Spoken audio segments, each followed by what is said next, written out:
Hello there, friends. This is Spencer Michaud, and today we're going to be talking about the full moon in the third decan of Leo. Hope you're having a wonderful afternoon out there. We're going to be diving into all things Aquarius and Leo today. Full moon with the sun hanging out around 24 degrees of Aquarius for this full moon. The moon at about 24 degrees of Leo. We've got a square to Uranus to break down. We're going to talk about that retrograde Mars that's still hanging out there, a trine to Jupiter. We're going to talk a little bit about Venus moving through Aries and all of the challenges with its upcoming retrograde potentially. And we're just going to hang out. And if you have any questions or comments, please put them in the chat here today. I would love to see your smiling faces in the chat. And just let me know that you're here and let me know where you're stopping in from. It's always a joy to see all these beautiful people joining us from really from around the world. We have kind of an international audience here, which is super, super exciting. So I have a few announcements before we dive into it today, friends. So welcome. Of course, we're talking about the full moon in Leo 3. You can find me over at spencermichaud.com. If you like the things that you see discussed here today, or you like my reading style of charts, you can go over to spencermichaud.com and book a reading if you'd like to know more about your own personal natal chart. I have all sorts of different offerings, natal readings, transit readings, educational time that we can spend together as far as tutoring, all sorts of stuff. So check that out, spencermichaud.com. Click on the Book Now button, and I would love to work with you. I also have a very exciting book club that is going to be starting this next Monday.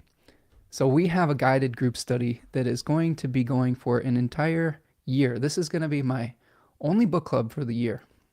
The Lord of the Rings. We're going to be going from Monday, February the 10th, all the way until January 26th of 2026. We're going to meet every second and fourth Monday of the month for a few hours. And we're going to be taking our time and diving into the lore, diving into the myths. We're going to be diving into charts associated with Tolkien characters, with Tolkien actors, with Tolkien himself and how he wrote the book and how it came to be. It's super exciting. It's a really unique intersection of astrology, mythopoetics, mythology, history, and really fellowship and just having fun. We're just going to have fun with this. So if you are interested in all things Tolkien, or just interested in potentially re-enchanting your life through stepping into an excellently crafted world where magic is real again, I think this is an excellent offering. We have a really fantastic group of people that are signing up already. So sign up. I would love for you to join me. Reach out if you need any assistance as far as a payment plan or even a sliding scale. I want this offering to be available to the most amount of people. I really would just love to have you along for the journey. So check that out. Guided group study, The Lord of the Rings, starts on this Monday, this coming Monday, February the 10th. All right, friends. I also have a webinar coming up this weekend. It's a busy weekend, friends. It's a full moon. Full moon coming up this weekend and, this week, I guess, and for my first and seventh house axes. So lots going on here, friends. We have the Dignity and Devotion Solar Webinar tomorrow, Saturday, February the 8th at 1 p.m. Eastern Time. My beautiful partner and I, Tanya Andrews, are going to be breaking down all things related to the sun. We're going to be talking about the sun through its different dignities.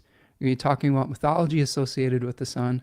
We're going to be talking about how to craft a ritual and magical practice, a devotional practice with the sun, how to craft your own magical materia and elect things that create elections for good solar elections.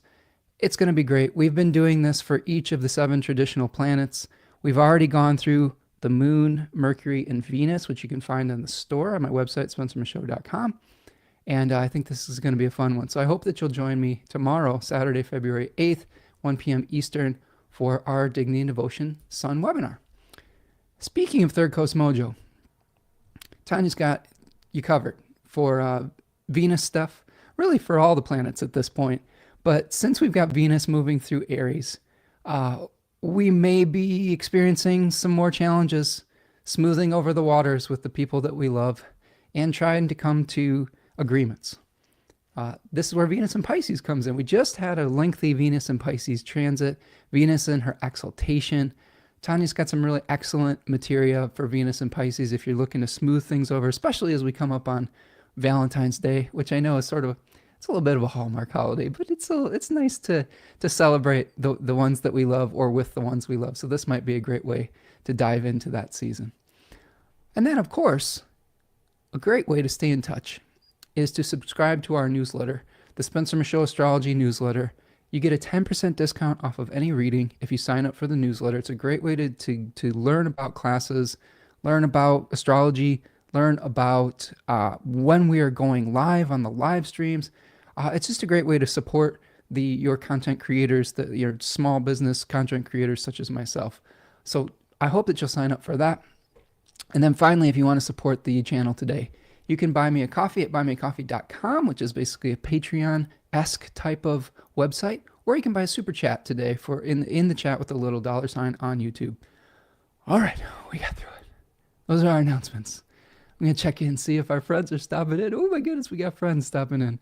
Candy Corn is here. It says, welcome, Spencer and friends from Slushy, Icy, Connecticut. How you doing? Candy Corn, Corinne. I hope that you're doing well. We have it's kind of icy out, but the sun is shining today, which I'm rather enjoying. It's a good omen for our solar webinar tomorrow that the sun is out. I think I'll hopefully get outside and catch some of that vitamin D before the afternoon is out. But wishing you well, friend. Taku is here. Says, hi, Spencer. Greetings from Germany. Nice to see you, Taku. Hope you're doing well. It's always lovely to see you in the chat. I love our friends from Europe stopping in. It's always such a pleasure and such an honor that you're joining me here today. Heidi is back. What's up, Heidi? Nice to see you. Good morning, Spencer. Watching you from Melbourne, Australia. Nice to see you, Heidi. I'm glad that you're back. We had a nice connection last week, and again, honored that you're joining me, especially from the other side of the world. I'm always amazed at this beautiful internet that can connect us in such beautiful ways. I understand there's challenges with the internet, and sometimes we get overwhelmed with some of the negative parts of it, but there are some really beautiful parts of being able to connect like this, and having folks like you stop in really warms my heart up. So thank you, Heidi, for being here today. KP, what's up, Karen? Hi, Spencer, and everyone from cold Cleveland. This full moon looks spicy. It does look a little spicy. It looks a little, like a little Uranian, right? A little shocking, a little bit of a lightning bolt potentially of some things we may not have expected. All surprises aren't necessarily bad, though. We don't have any aspects from the malefic planets to the lunation, which I think is fairly good news. So I think there's a possibility that the surprises could be good. So hopefully we'll help you break that down today. But Karen, it's a pleasure to see you in the chat. Always nice to have you in our community here today. Kate is here. What's up, Kate? Says, catching you live is such a wonderful solar return gift. Oh my goodness, Kate, happy solar return. Happy birthday, friend. Hope that you're doing well and that this year ahead is going to treat you well. I'm glad that you're here today. I'm glad you could catch it. Tarja is here. What's up, Tarja? Evening from Finland. One of our Finnish crew is here. I always love my friends from Finland stopping in. Moi to you, Tarja. I hope you're having a good evening over there in Finland, and that everything's going well over there for you. All right. Okay, friends, let's start taking a look at this. So we have this full moon in Leo 3, and it's going to be becoming full on the 12th, so 24 degrees Leo, February the 12th, and we're going to start breaking it down piece by piece. I'll bring it to the stage here so that you can see it, and we'll start just kind of dissecting it for you.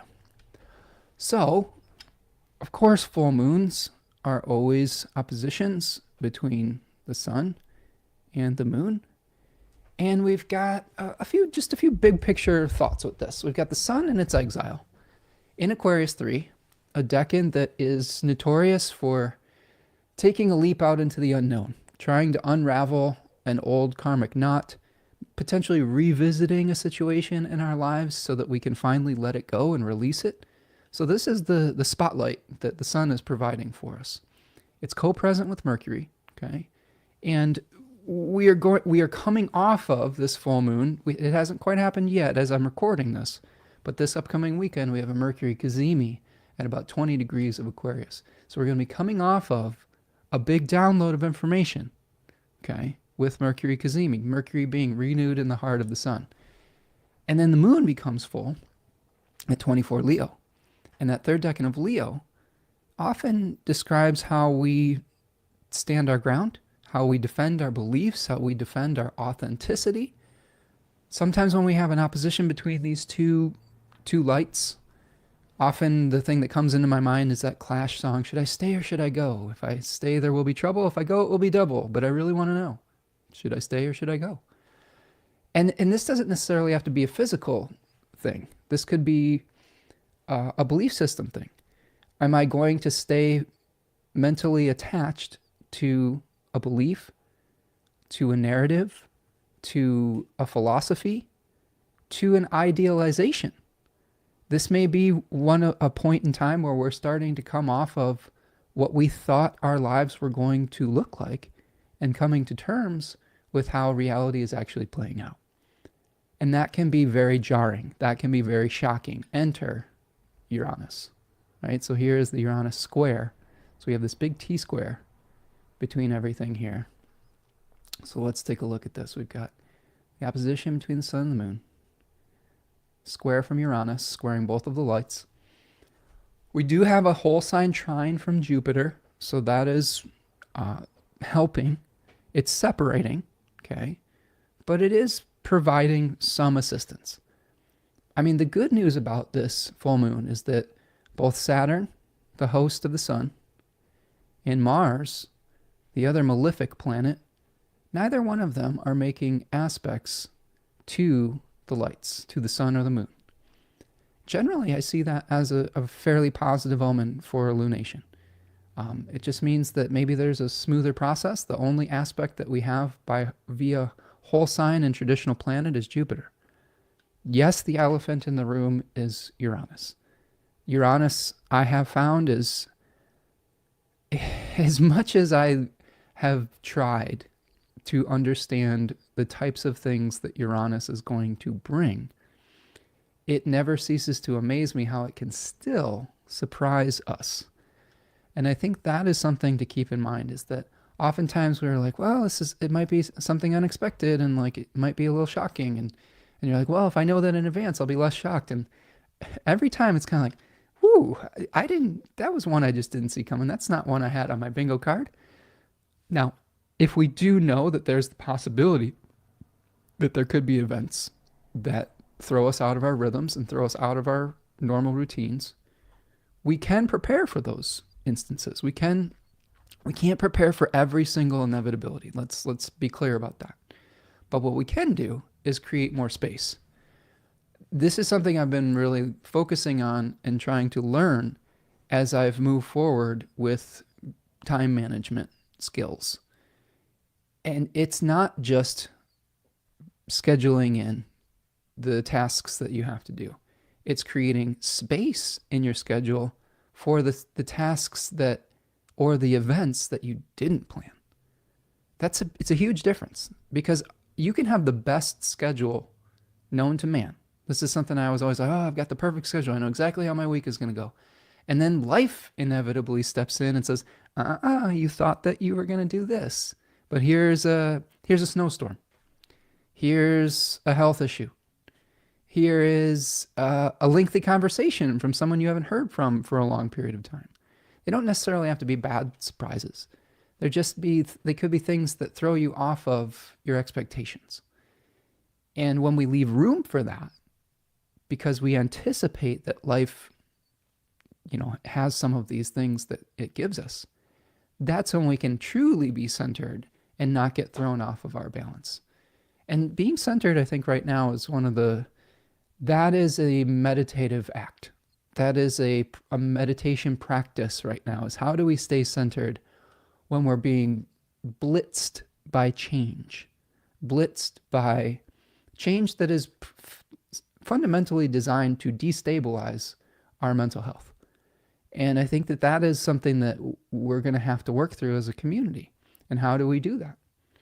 I'm not immune to getting off of center. I mean, I try to bring my best, calmest, most centered self to these live streams. But I have my moments of anxiety just like anyone else. I was talking about this with my partner Tanya this week, and we were kind of comparing ourselves to characters on Parks and Rec. Tanya's very much an Anne. She's an Anne from Parks and Rec. And I was like, who am I? And she's like, you're kind of like Chris Traeger. I'm like, really? Chris Traeger? But I was like, but I really want to be Eagleton Ron. If you're familiar with that show, Eagleton Ron is like the Ron Swanson's kind of, doppelganger. And he's sort of the hippie version of Ron, but with this calmness to him. And I love Ron Swanson's character, by the way. But yes, there's an Eagleton Ron face and a little bit of a Chris Traeger behind the scenes, if you're wanting to get a peek behind the curtain. If you're familiar with that show, Chris Traeger he's a little bit, he's wired. He's very positive. He's very optimistic. He really wants things to be great, including himself, including, others around him. He's trying to encourage others. But there is this kind of almost inflexible positivity to it. And oftentimes his character is learning how to accept some of his own flaws and misgivings and shortcomings and those of others. And I think that's something that I really resonate with as well.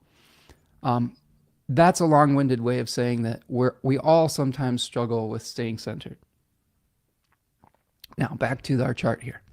We do have the sun in its exile. Okay, so we have the sun at 24 degrees of Aquarius. I will break that down in a minute. And again, we don't have any aspects from the malefic planets, and we have the square to Uranus. So let's bring up the sun. Let's bring up the Aquarius 3 sun. So here is the decan slide from my decans. I'm just looking at the chat here. From my Decans of Aquarius webinar. I want to. Candy Corn says Duke Silver. Right. Duke Silver was the real Ron Swanson, not Eagleton Ron, who was played by, oh gosh, what's his name? Sam Elliott played Eagleton Ron. So imagine Sam Elliott, and his vibe, like even from like the Big Lebowski. Yeah, I love Sam Elliott. But Duke Silver was Ron Swanson's alter ego, where he went and was playing saxophone in jazz clubs at night, completely out of character from his like kind of very stoic, role at the Parks and Rec department. So, and he didn't want anybody to know about it. So that's a good call there, Corinne. Karen says, I'm still freaked out by the shocks of Uranus. I have Uranus conjoining my moon and square my sun natally. You'd think that would make it easier. Very destabilizing indeed. Yeah. I mean, I think that's part of the role of Uranus, though, is to shake us out of some kind of lethargy, potentially. Maybe to show us a flash of awareness and insight. One of the things that I love about Richard Tarnas in Cosmos and Psyche, he talks about Uranus and compares it a little bit to Prometheus. Prometheus being the Titan that stole fire from the gods and gave it to humanity and to help enlighten them and be aware of their divinity. And sometimes he suffers for that. I mean, he definitely suffered for it. He was chained to a rock, and his liver was consumed by an eagle or a vulture, depending on the version of the story that you ascribe to, daily. And it would regenerate, and you have to go through that pain daily. And I think that oftentimes when we have flashes of insight and awareness that didn't necessarily fit into our worldview, into our plans, it can feel like we're going through this self-evisceration, right? Or this we're being consumed by life. And the interesting thing about that is it regenerates each day. It's the possibility of new things and new adjustments that we have to make are a daily occurrence. It's not just one shock and everything's over. It's like, okay, well, yeah, there's going to be little adjustments here and there. Now, granted, we're living in a time right now where the shocks are kind of really coming, especially in America, as I don't know, I hate to say it, but basically having a corporate takeover of the American government and stripping it down for parts. If you want to call it what it is, it's basically a coup that's happening right now. And we have billionaire oligarchs that have infiltrated our system and are tearing it down. And that's very shocking. And that is a very challenging thing for for many people's stability, mentally, emotionally, physically. And I just want to say I see you, and I feel a lot of those challenges right now. And that's why we talk about this stuff. We want to see what is the language of astrology help us with here, right?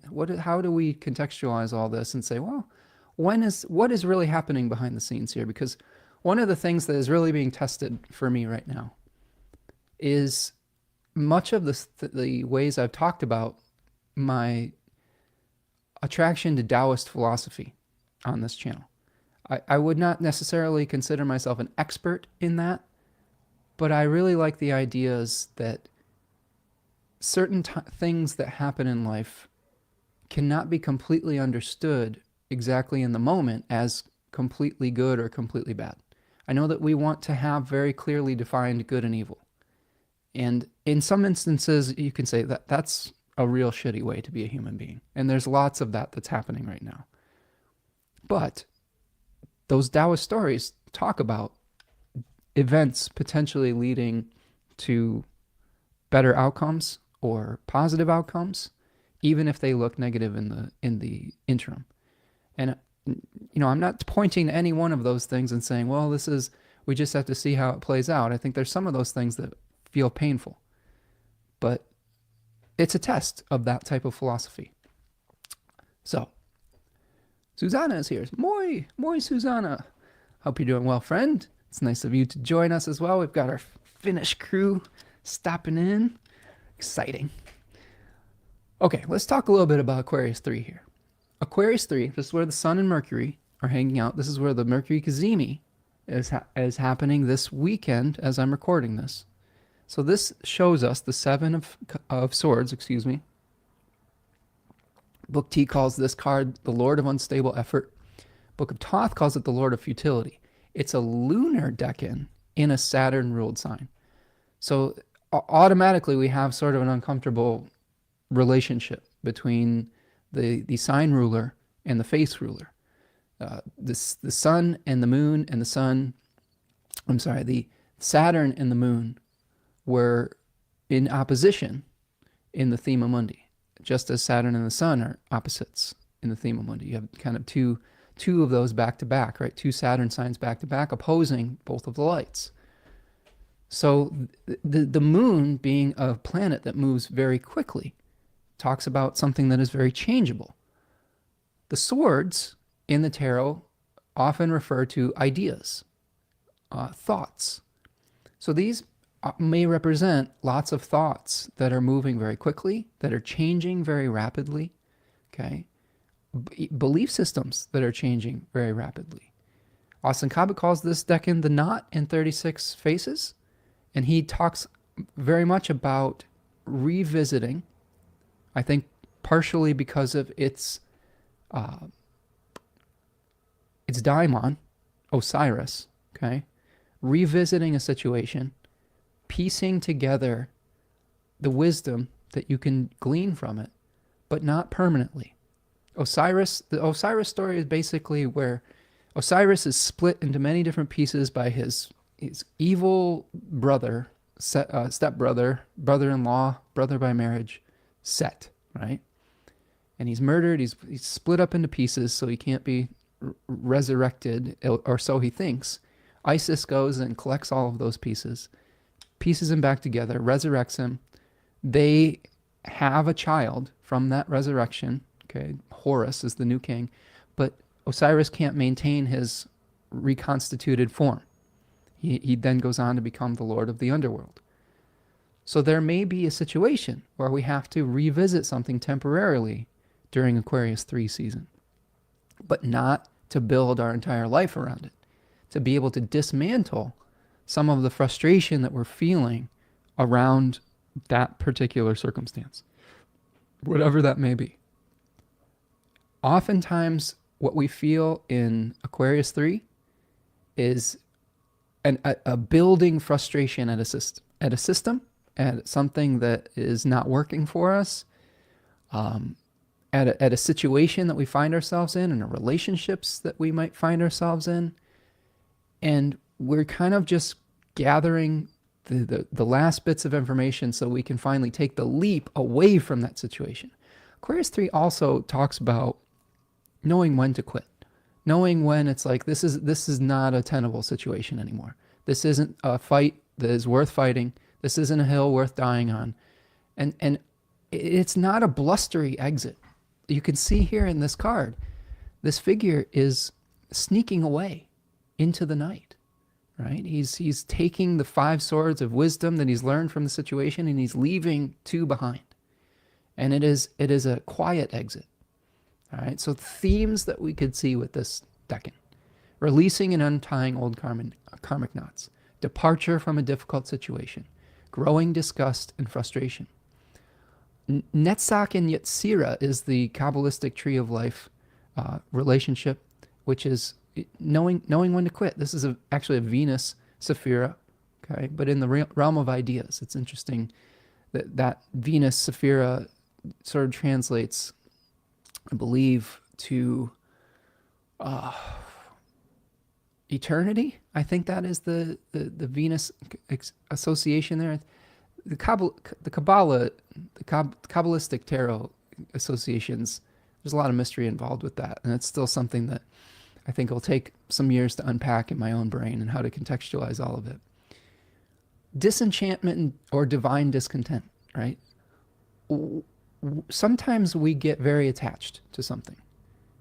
And I really think that this is a especially interesting full moon, because we have a helper for detaching. Oftentimes we can get really stuck in a position or even stuck in a bad situation. And we're like, you know what? It's familiar, okay? Oftentimes people will put up with something because it's familiar. Well, Uranus is helping to say, no, even though this is familiar, this is a bad situation, I'm releasing you from this. I'm liberating you from this. So we have a helper here, even though it is a square. And then embracing the unknown, going off into the wilderness, off into exile, off into potentially our own inner worlds. Okay? This is what's fascinating to me, I think, about kind of the Lord of the Rings and the journey that we're about to launch with that is, I think that there is an imaginal world. Like, this is a title of a really interesting book that I've been reading by scholar Becca Tarnas, Richard Tarnas's daughter, who is a huge Lord of the Rings, not only fan, but scholar. She has a book called Journey to the Imaginal Realm. And that's one of the beautiful things about Tolkien, who had the moon in the first decan of Pisces. So the transition between Aquarius 3 to Pisces 1 is leaving behind our rational mind to go off into an inner journey, to find meaning, maybe not in the outside world. So this is the last stage before going off on an internal spiritual journey to find meaning within. And I think that that's actually very important for this full moon, because our external reality right now is very chaotic. And if we are placing our trust and faith and well-being in externalized situations continuously, that there is no possible way we won't be on the merry-go-round or the wheel of fortune that spins around and around and around. And sometimes we're up and sometimes we're down, and we're just riding that wave. And sometimes that's interesting to human beings. But if you want to connect with the center of the wheel, the hub of the wheel, your own spiritual center, then figuring out what has meaning and truth for you that is eternal, that can't be taken away from an external situation, is very important. Now, does that mean we completely abandon our responsibilities externally? Absolutely not. Okay, there are going to be times where we're going to have to stand up and take action, defend other people in our communities, etc., or get ourselves to a position of safety, or however that is going to play out. But it works so much better when you know what is true for you that is immutable. And to me, that's the one of the stages that we're going to deal with here with Aquarius 3. What is immutable for you? So what situation in your life is no longer tenable? How can you make a graceful exit? What can be salvaged from the situation? What debts need to be paid? Sometimes we have to pay a debt on the way out, right? Sometimes there's loose ends that we haven't completely tied up, so that are trying to keep us in the previous situation. And sometimes we have to figure out how to cut those ties and complete whatever cycle we're working on. How can you use your detachment to your advantage? This is very much the decan of detaching, of saying, I'm going to finally let this go. I can't invest any more of my heart into this situation. And what will be born from that liberation? That's an important question to ask. What is born from this release? And maybe it is a reconnection with your spirit, with your soul, with meaning. Okay? That to me is very valuable. Robin is here. What's up, Robin? Says, hey, from Healdsburg, California. Sorry I was a bit late. No worries, Robin. Hope you're doing well. Lovely for you to join us here. Susanna says, I have my natal Mars in Aquarius 3. Yeah, interesting. I had another client a few years back that had Mars in Aquarius 3 in the third house.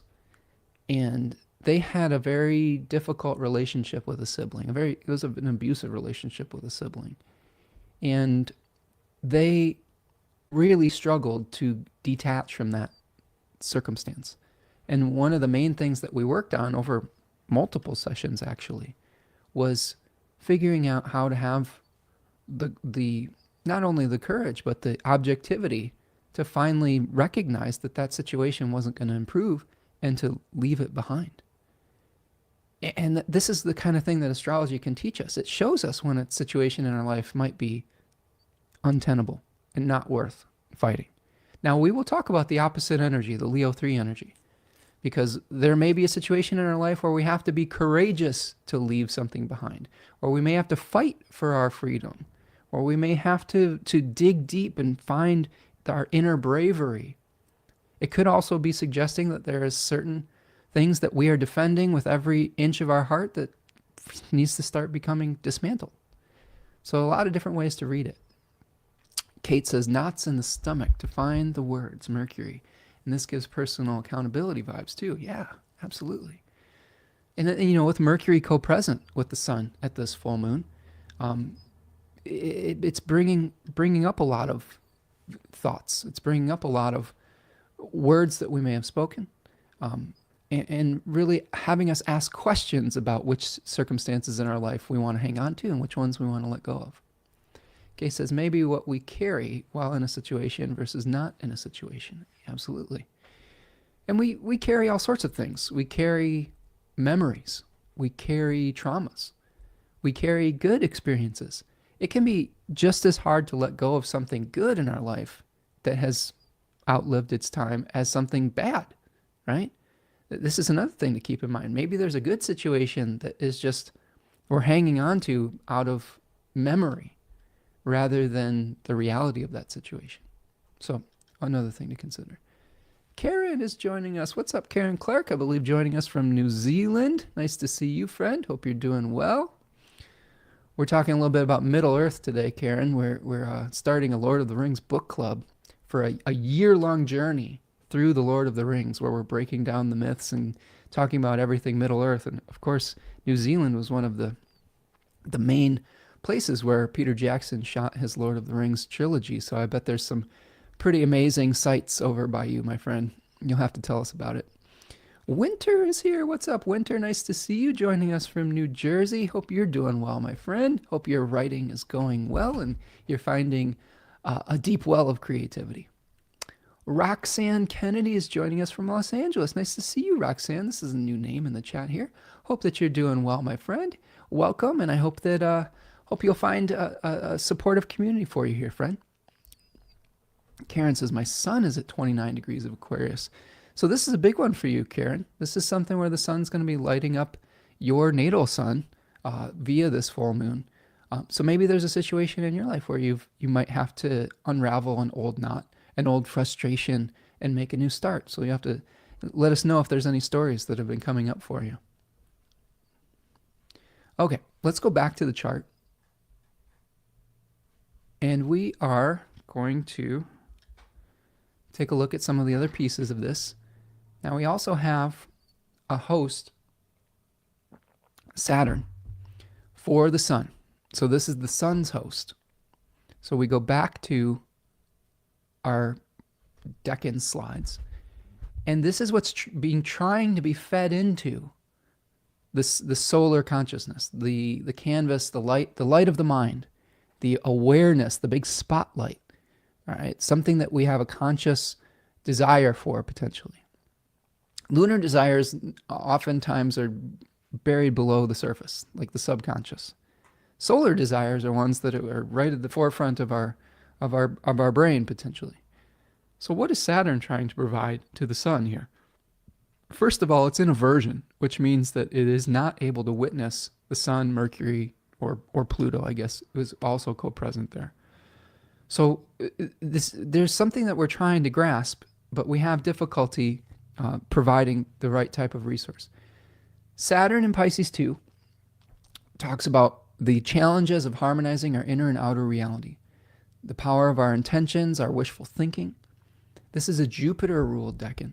So oftentimes when Jupiter is here, it's very powerful if Jupiter is here. It's got an enormous amount of dignity. Jupiter acts as a bridge between our imagination, our dreams, our hopes, our wishes, and our manifesting reality. When we have Saturn here, sometimes there's a gap, right? There's a brick wall between what we hoped was going to happen and what we're actually experiencing. Now, there's also other ways that Saturn can function in this decan. Saturn also can show us which of our dreams we need to either let go of and which of the dreams that we want to concretize into reality. So Saturn can both make things real, okay, reality check, and also tell us when something has outlived its time. So we're trying to figure out which of our dreams are just not able to be manifested at this time. Doesn't mean they might not be able to be manifested forever, but at this time we have to come to terms with our limitations. This also binds us to go with the currents and flows of our life. This decan has associations with flowing with the Tao. We've talked about Taoist philosophy, Indra's net, our interconnectedness. It can also speak to potentially some naive optimism where we're overestimating our abilities. There's a lot of stories here about apprentices that are trying to fly before they're ready. Saturn sometimes can give us consequences if we're trying to fly before we're ready. It also can give us benefits. Like Saturn is about results, consequences. Consequences aren't always negative. It sounds like a hard word. You're going to experience the consequences of your actions, young man, young lady. It sounds like this authoritarian like father figure. Although there are some scholars that would argue that Saturn is feminine.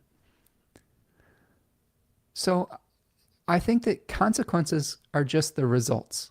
If you have done the work and the preparation, if you have taken your time, if you have come to something from a place of humility rather than a place of hubris, Saturn can give great success. So I think that we often misunderstand consequences. But questions to ask yourself about Saturn's role within this, trying to provide resources for the sun. What vision are you trying to manifest? How can you close the gap between the dream and its form? Can you make a wish and then release the how? That's important. I struggled with this with the Virgo stellium, but releasing the how is important when Saturn is moving through Pisces. Where would faith help you flow with the currents of your life? Faith is really important to Pisces significations. And to me, faith is very simple. Faith is being able to believe in something that you can't necessarily see in your physical reality. Doesn't mean it doesn't exist. It means that you are tapping into a different field, a different dimension of reality, an imaginal realm, a realm where all things are possible potentially, or some things are possible. So how do we tap into that? How do we tap into being able to still have faith in something, in whatever is good in our life, right? Or whatever we want to manifest, even when the reality isn't matching that. And that's a delicate line to balance, right? It's a delicate balance between trying to figure out which things are possible that we are able to manifest and which things are not possible in this time, while still holding on to our expansiveness, our expansive potential. Oftentimes we think a dream has died when a dream has just been deferred. I believe there's a famous poem about a dream deferred, right? Was that Langston Hughes? Correct me if I'm wrong on that. But oftentimes the moment just isn't right. The Kairos moment isn't right for that particular dream. But we still hold on to it. We still hold on to it because it's something that's meaningful to us. All right, what compromises are necessary to find acceptance and satisfaction? I think that Pisces is definitely a sign of acceptance. If we think about Virgo as a sign of not accepting something and keeping reworking something, say it's not good enough yet, we got to keep working on it. Pisces says that's good enough. Let's move on. You know, I accept myself, I accept this person, and I accept this project just how it is. And there's wisdom in that. Sometimes you can overwork something. This is a problem I had as a Virgo stellium. Jupiter, Saturn, and Mars all in Virgo in the second house. As a young person, I used to overwork everything, like especially art. Like I loved to draw when I was a kid, and I would my goal as a young artist, it wasn't some surrealist interpretation. My goal was I want to create reality on the page. I want this to be as close to what I see as possible, very detailed. And because my skill wasn't necessarily matching my vision at the time, I erased a lot. I was like, that doesn't look right. The proportions aren't right. I didn't quite know how to start with the end in mind. So I would spend all this time on like just one piece of an eye. If I was doing a face, I would spend an hour on the eye. And then I would try to fit it in with the rest of the face, and it wouldn't look right because I'd spent too much time and I hadn't spaced it out properly. And sometimes I would just like erase a hole in the page because it wasn't up to a certain standard. And there comes a point of diminishing returns. And Pisces teaches us that point of diminishing returns where you just can't work this anymore. You know, you have to let it go, release it. I always come back with this decan and Pisces in general with the concept of wabi-sabi, the Japanese art concept where we let nature complete the final 10, 15% of an artistic project. We leave something a little bit rough around the edges. And there's beauty in that. There's acceptance. There's surrender in that. Pisces is very much associated, in my opinion, with surrender.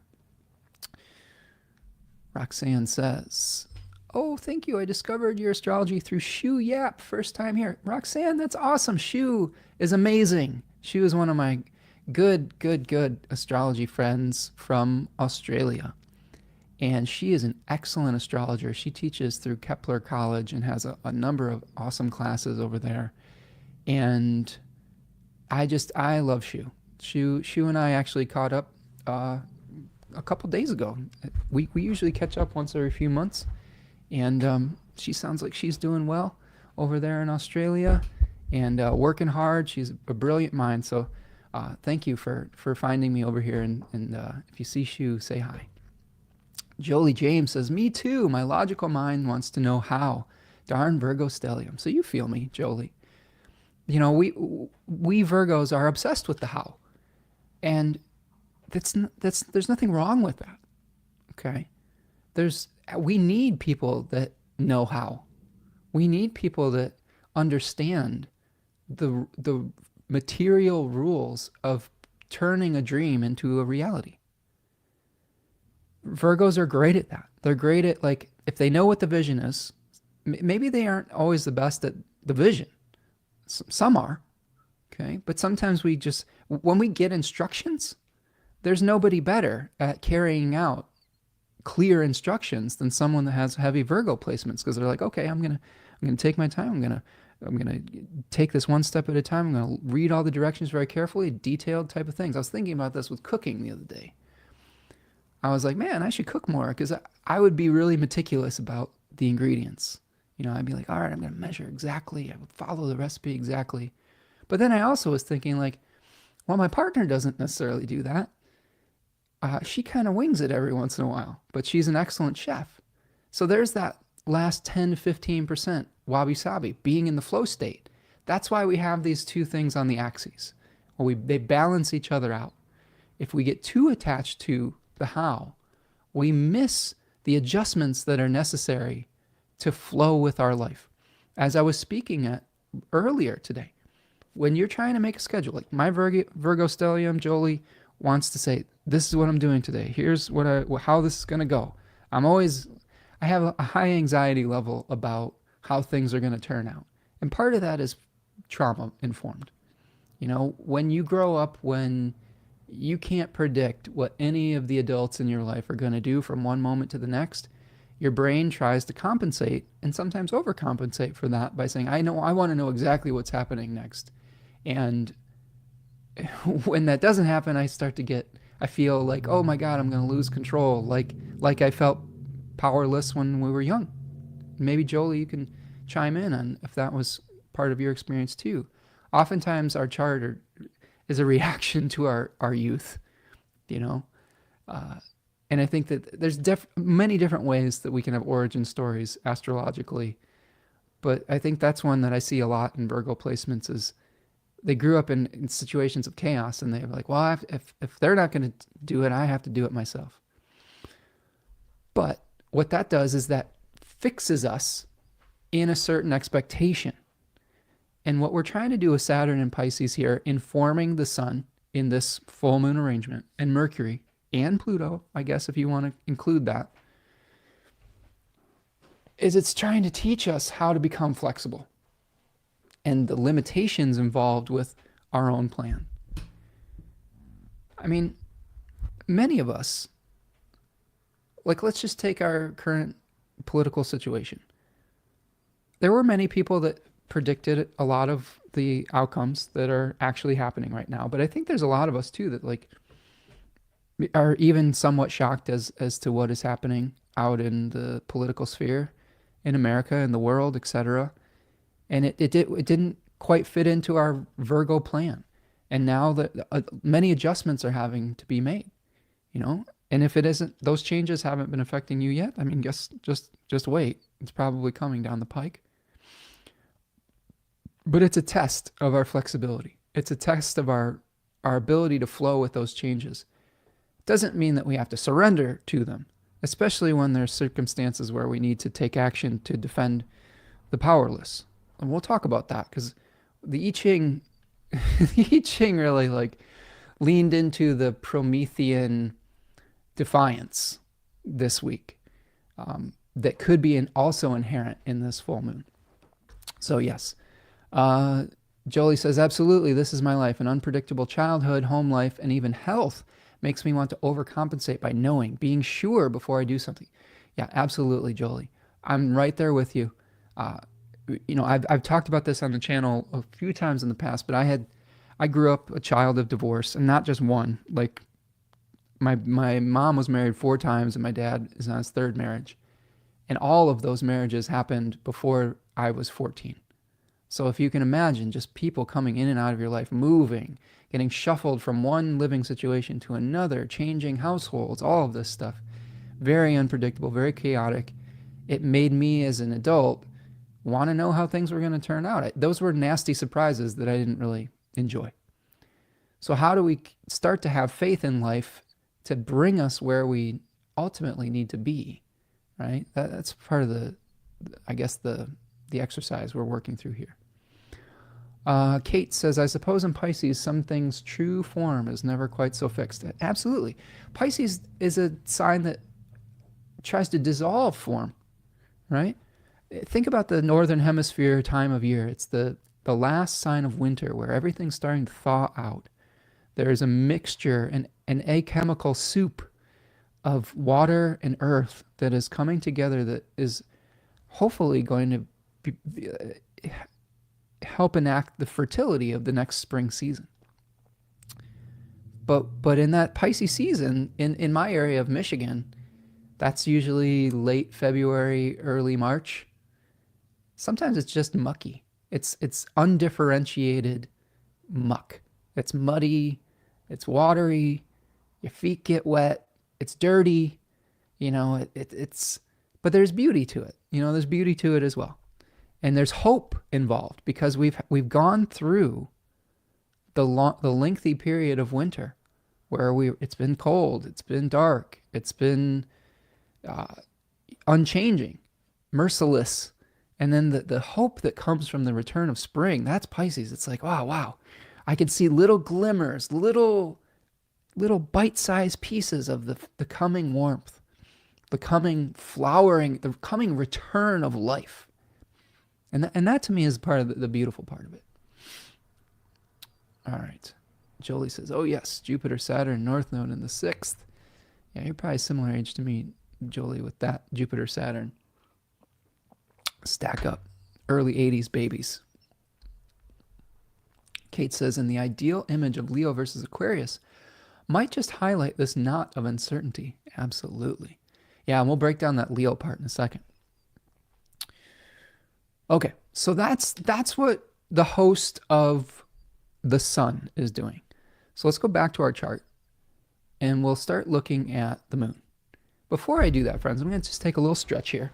Do me a huge favor. If you are hanging out today, please like the video for me, okay? Subscribe to the channel. If you are new here and you want updates, please take advantage of that 10% discount and sign up for the newsletter. Even if you don't sign up for a reading, just signing up and knowing when we're going to go live is great. Being able to support your friendly, independent astrologers, content creators, etc., outside of big corporate platforms like YouTube, Instagram, Meta, X, etc., may become even more important as we try to create community in the face of corporate kleptocracy, right? So it's very important. I've been signing up for more newsletters of my favorite content creators so that I'm not just beholden to the giant platforms that may potentially cease to exist, that may change the way that we're able to have access to one another through algorithmic changes, through censorship. All of those things are potentially on the table. So a great reason to sign up for people's newsletters and support them in a more direct way, or to connect with them in a more direct way. All right. So we are going to go back to the moon. And we have the moon in Leo 3. So here is the moon. Oops. Let's get a circle. So here's the moon. The moon is being fed resources in this chart by the sun. So we have the sun in Aquarius that we just broke down, Aquarius 3, and it is providing resources for the moon in this chart. And of course, the sun is in its exile. I don't think the moon has any special dignity in Leo 3. It is getting somewhat close to a fixed star called Alphard, which is it's in Hydra, the constellation Hydra, the sea serpent, which can often talk about strong emotions, dealing and processing toxins in our environments and our bodies, etc. And I think we've been kind of doing that over the last few weeks, processing a lot of toxic information that we've had to be faced with. This is a decan of Leo that is associated with the Seven of Wands. So let's bring up the Leo slide for you.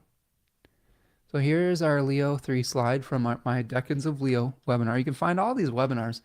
I did a treatment of all 36 decans in 12 webinars that were arranged by sign. You can find this in the store at spencermichaud.com. Each of them are between 2.5 and 3 hours long. We dive into everything associated with the decans, the signs, the mythology, the fixed stars, the tarot cards, etc. And we're going to be kind of expanding on that in our solar webinar that we're doing tomorrow. So moon in Leo 3. So if you think about a full moon, you have the solar part, which is the conscious intention. It is oftentimes related to the spirit, the daimon. The moon is often associated with the body, with this earthly manifestation of that spirit. It is a container. It absorbs and reflects light back. So oftentimes what we'll have to do is we'll have to infuse that solar light into this lunar body at a full moon, and then reckon or reconcile, which is not always possible. I guess maybe hold the dualities of that opposition. So how is Leo 3 different than Aquarius 3? Leo 3 shows a figure in the Seven of Wands of a person that is defending a position. There is 6 other wands trying to attack them, and he's playing kind of king of the hill, king of the mountain. Book T and Book of Thoth calls this the Lord of Valor. Austin Coppock calls it the banner in 36 Faces. And he talks a lot about courageous acts with your back against the wall. This is a Mars-ruled decan. And it is the energy of defending your beliefs, defending your most authentic self, sometimes defending a physical position. And it's really this energy of like let's take the Lord of the Rings. This is the Helm's Deep energy. If you're familiar with the Lord of the Rings, Helm's Deep was this stronghold that the people of Rohan would go to defend themselves against an oncoming attack. And it generally served them well to keep them safe, although we'll talk about this more in our book club. But this is the kind of your back is against the wall and you have to dig deep for courage to fight your way out. Now, I'm familiar with this territory. My ascendant's at 21 Leo, and there's been a lot of circumstances in my life where I've had to defend my way of being, either to someone who was challenging it or someone who didn't agree with it or that told me I was crazy or whatever it was. Like as a musician coming up in my 20s and early 30s, society isn't always kind to artists, right? They sort of flatter artists for a little while and then consume what they create willy-nilly, okay? But as far as just respecting the exchange of what goes into that art, a lot of times people are like, that's crazy. Why don't you get a real job, kind of thing. And that was a lot of my early 20s and into my 30s was, why don't you get a real job? Like, it's like, and for me, I believed in what I was doing so strongly that I had to keep going on that path, even in the face of great opposition. And I had some really nice moments as a musician, as an artist. And of course, everything changes, and I was inspired to do something else. And I think that it's not any different being an astrologer, being a metaphysician, being a teacher of myth and story. This is something that brings meaning to people's life, but sometimes not everyone understands it. And it takes courage to do something that sometimes people don't understand. So that's part of the energy of Leo 3 is courage, bravery, desperate measures sometimes, defending your right to be, an unbreakable will. That is one thing that is talked about at length in 36 Faces is how do you galvanize your will? Netzek and Atziluth talks about knowing your why in relationship to the Kabbalistic tree of life. So fighting your way out of a corner, spirit pushing past the natural limits of the body. This one's interesting too. I was an athlete growing up, and I was not the biggest kid. I up until my senior year of high school, I was about 5'6", 120 until my senior year, and I grew like 4 inches. I'm about 5'10", 5'11". Now I'm about 160 pounds. But back then I was kind of small, and I was kind of crazy. I was the kid who was moderately athletic, not like anything special as an athlete, not a huge person, but I was the the kid who just would never quit. Like I made my high school basketball team as a senior, as after never playing organized basketball.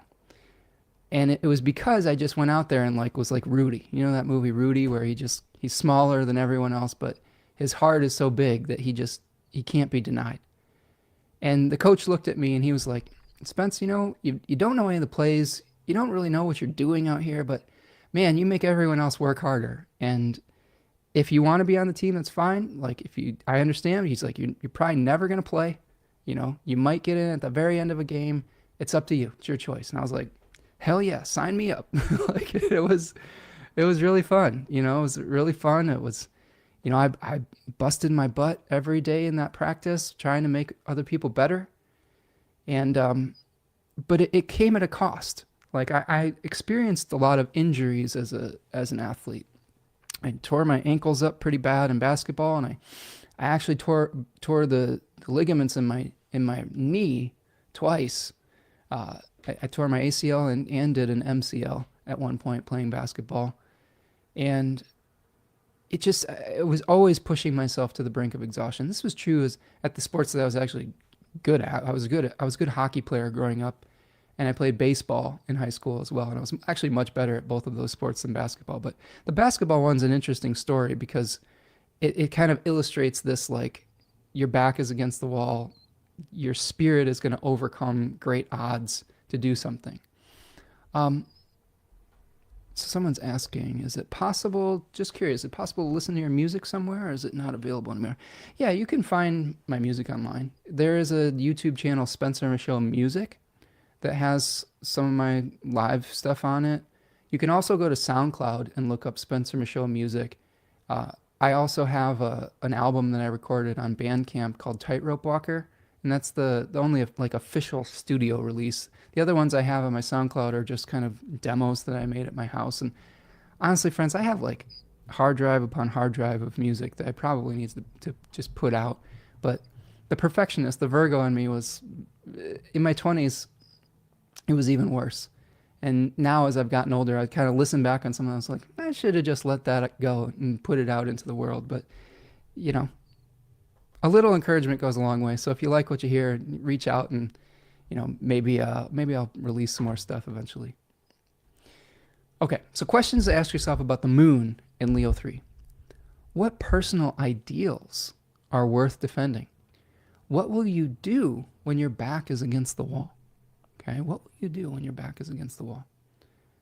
What is the action that you can take where you dig down for the depths of your spirit to get yourself either out of a difficult situation? And because of the opposition to the sun in Aquarius, maybe that courage comes from leaving a situation. Maybe you have to really dig deep in your spirit to finally release yourself from a situation that just isn't tenable anymore. What reserves of inner strength can you draw upon? How can you maintain the will to carry on? Developing will is important in this decan. Is it time to stand your ground or to concede the throne? This is important too. This has been a really tough lesson for me as a Leo 3 rising. There are times in my life where I just don't give up very easily. I am very tenacious. And that can be very good, and that can also be very, very difficult. Just piggybacking off of some of my origin story, my mom took off when I was young. Like, she had her own mental health challenges after my parents divorced. And when I was about 4 years old or so, between 3 and 4, she just couldn't handle being a mom for a little while. And I didn't see her for about 2.5 years, between like age 4 and 6 or so. And that had a big, impact on my development. There's a lot of fear of abandonment. There's a lot of, was a lot of anger about, my mom kind of not being there when I was young. And it took a while to get through a lot of that. But one of the things it did galvanize in me is that it's made me very loyal, and it's made me like say, I'm going to stick with this and I'm going to show up no matter what. That's kind of the vibe that it implants in you when you go through something like that. And it was kind of the energy that I tried to bring into my relationship with my own daughter, and we all fall short of the glory. I haven't always been able to maintain that ideal, but I do think that the drive to keep going in the face of obstacles is a very Leo 3 type of thing. Now, that being said, the other thing that life teaches you as you age is that you can try as hard as you want. And if a situation just isn't meant to be, if a relationship isn't meant to be, if a dream isn't meant to be, then no matter what you do, it may not be able to be manifested. And knowing when to say, you know what, this is probably not going to happen, and to step down off of that hill, stop defending that belief. And this is true for beliefs too. You can get very fixed in your beliefs with Leo 3. You can defend what you consider your personal sovereignty, your personal belief system, your identity, let's be real, your ego. You can defend that to the bitter end, the bitter degree. I mean, we're seeing this with our current 47, current president of the United States. He's a Leo 3 rising. This is to me, in my opinion, is a lot of the real negative manifestations of it. What you have to be really careful of with Leo 3, especially with Regulus's impact on this decan, even though it's precessed into Virgo at this point, when a lot of Leo 3 people were born, Regulus was at 28, 29 Leo. It's now at like 0 to 1 degree Virgo, but that's a whole other discussion. But the challenge with that is defending your authenticity without necessarily having to make someone else wrong, and without necessarily having to take vengeance on those who don't validate your perspective about who you are. This is something that comes directly out of Bernadette Brady's book on fixed stars related to Regulus. She calls it the nemesis of Regulus, is vengeance. Regulus is a fixed star that will grant great power, but the vengeance part will bring about a downfall. And that's something that I've witnessed happen with Leo 3 placements, but also have experienced a little bit of that myself. Like, you can't make people love you. You can't strong arm them into loving you. That's the Leo 3 kind of huge lesson to learn, is sometimes no matter who or what you are or what you're doing, you just won't be for everyone. And sometimes it's actually giving you feedback as to being a more authentic person. If you are trying to please everyone all the time, which is literally impossible, you may be watering yourself down. You're not actually being authentic. And when you are authentic, there are going to be some people out there that you just aren't for. And that's okay. That's one of the greatest lessons I think any Leo rising, sun, moon, etc. can learn, is that you aren't for everyone. And there's nothing that you can do to make you be for them. And that's okay. You are still worthy of love, of self-love, of love from the people that do get you. Okay? that could be a part of this full moon, is how do we release our need for validation? This is something I try to teach my Leo 3 daughter all the time, because I had to learn this lesson the hard way many, many times, is if you are constantly seeking externalized validation, that will inevitably lead to disappointment, because it's external validation is fickle. It could be there one day and it could be gone the next. This is something that you learn being an artist. Sometimes your work is popular, other times it's not. But that's not why you do it. And if that is the reason you're doing it, you're chasing the wrong ideal. If you're doing it because it is helping you get in touch with some internal reality that you are trying to express externally, it doesn't matter if people like it or not. I just think that's really important, especially for this full moon. Is there going to be some things that people don't like about us? And how do we recognize how to appreciate ourselves just as we are? And this is especially true with the current political climate. Because here's the thing.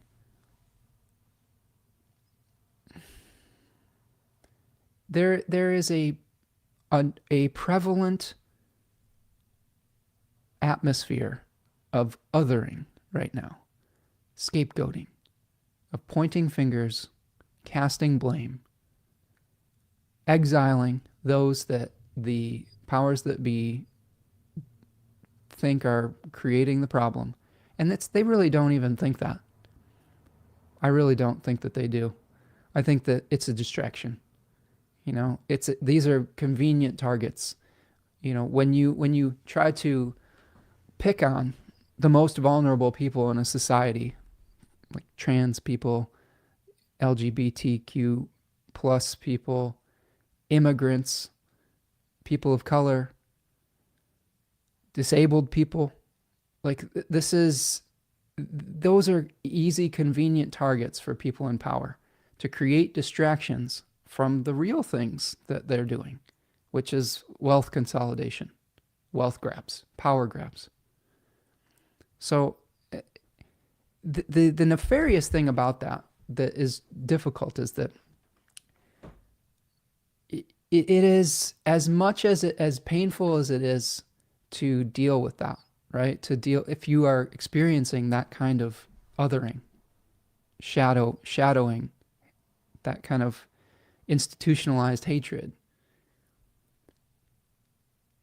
it's very important to be able to pull yourself back into yourself and find value, not from the externalized forces, but it does wear on you.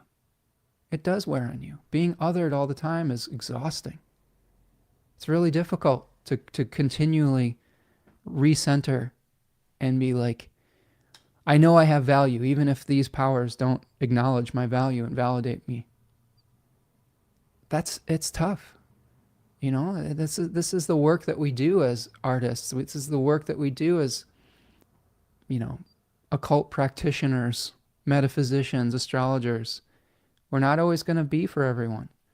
But this is part of the thing that we're trying to work through at this full moon, is how do we continue to find that inner validation while also finding support with maybe fellow exiles, fellow people that don't agree with the othering, that don't agree with the hatred, that don't agree with the casting out. This is something I've talked a lot about with my, some of my good friends recently. Is it's starting to create local communities. If this centralized systemic powers aren't going to support you, you have to create community on the local level, right? And I won't get too far into depth with that, because there's, we'll try to stay focused on the astrology, but I think that this is an important realization to come to at this full moon, is how are we going to self-validate? How are we going to release attachment to validation from externalized forces? And Uranus is going to be a liberator within that. Uranus is going to say, hey, there are forces outside of your control. Uranus and Taurus 3. Let's bring the chart back up here. Okay. And we talked a little bit about the host of this moon in Aquarius. So all of these significations that we talked about with the Aquarius sun in the third decan of Aquarius are feeding into that moon, right? Feeding into the moon. But if we go back and we look at the square to Uranus and break down this part of it. So this Uranus square, we have Uranus squaring both of these planets, T-squaring them. And this decan of Taurus is related to the Seven of Pentacles. And I don't have the slide up for this one, but I'll just tell you a little bit about it. It's basically two things. First of all, humility in the face of nature, in forces that are bigger than you, okay? Versus the hubris that you can have if you think that you're more powerful than the earth or natural forces. And it's also related to patience and, sorry, I'm just trying to contextualize it in my head. It's related both to patience, but repentance. And that comes through the form of an association with a deity called the Litai, who are these hobbled old women that followed behind another deity or demon called Eight or Ruin. And through rashness, there were mistakes that were made. And the Litai would follow behind, offering up repentant prayers. So to me, this decan is also about evaluating our past process, evaluating what has worked and what hasn't, and trying to make repairs, trying to insure against future damages. Like insurance is a big topic with Taurus 3. But also repairing something that's falling into decay. So we may get a shock of awareness of something that has fallen into decay that we weren't even possibly aware was so broken. I would say on some level, although many of you are going to argue with me about this, some people are getting a big face full of reality of how broken the American judicial or government system is. Many people are like, we've known it's been fucked up for a long time. Yeah, yes, I get it. But maybe we didn't completely understand the level of corruption that we are experiencing now, or the dismantling of it, etc. So those can still be shocking. Those can still be maybe even liberating, because what it does is it liberates you from a false sense of security. And I think that that's what this full moon is doing to us a little bit right now. It's liberating us from that false sense of security. I mean, for those of you who are wondering about my music, I had this song. I don't know if this song actually was released, but it's called False Tranquility. And I wrote it after 9/11. And it was my love letter, and I say that very sarcastically, to America about how we have this false sense of security in this country, and that we're living in this false tranquility. And maybe many of us, myself included sometimes, but I think that I try to be as conscious and aware of reality as I can. But I think a lot of people are waking up to the fact that this system just isn't working for a lot of people, and hasn't been for a very long time. If you study history, you know that our country was built on the backs of some pretty heinous stuff. Yes, there were some beautiful moments, and there were some good people along the way, but there was a lot of exploitation along the way, and the system has gotten more and more out of control as we've gone deeper and deeper and deeper into late stage capitalism. Eventually, it kind of consumes itself. There is a beautiful I-Ching changing line. I can't remember the hexagram, but it talks about evil going so far as to start consuming itself. And we're kind of at that moment. America's kind of exploited other countries as much as it can, and now it's starting to consume itself. It's and that's a sad reality that a lot of people are starting to get hip to. Taku says, I thought you were going to mention Burn Your Empire Down instead. That was another one that I wrote. I actually wrote a lot of political songs. I wrote Burn Your Empire Down the first administration go around with 47. And I wrote that after they were trying to deport all of the Arab people, and yeah, go listen to that if you want to hear my thoughts early 2017 after this first wave of this kind of stuff. And in that song, I included the poem that's on the Statue of Liberty. Here, I'll read it to you if I'll find it for you. Let's see. I think it's important. SoundCloud.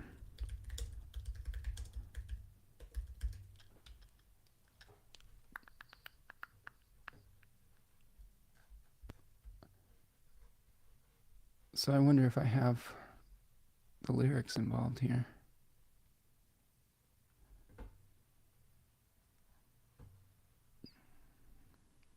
Well,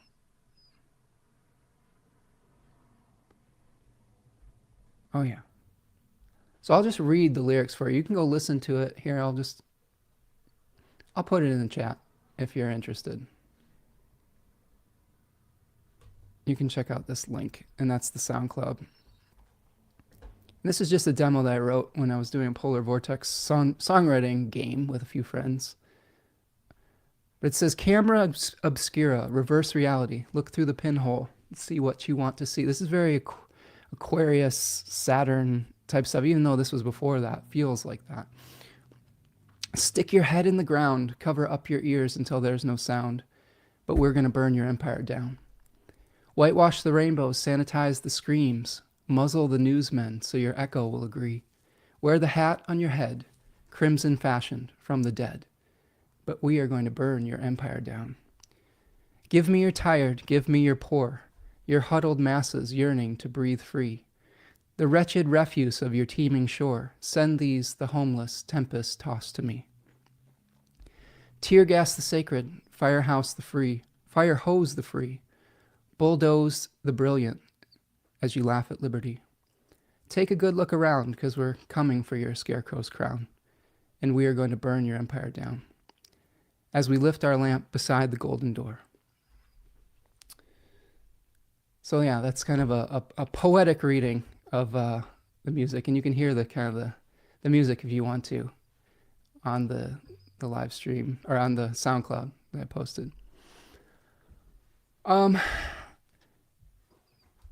I think art is a great balm for times like this. I think being able to express yourself through music, poetry, writing, journaling, through art, through painting, all of those things are important. And I think that one of the things I've been hearing the last few weeks is, as many friends are overwhelmed by the speed of the changes that are happening, you got to try to find some joy.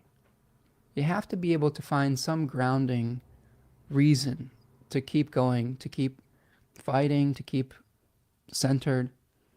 Whether that's going for a walk and seeing something beautiful, listening to music. When you let people take away your joy through external circumstances, they've already won. You see what I'm saying? And I would say, don't let them do that. This is where you get to reclaim power. This is where we get to reclaim power at a full moon in Aquarius, opposite Leo, squared Uranus, is by finding joy, finding our local communities that are supportive, even if we're othered by society. Heather says, I'm releasing a new music video for a track I wrote the music for tonight. It's highly political too. I'm a Leo 3 sun at 27 degrees.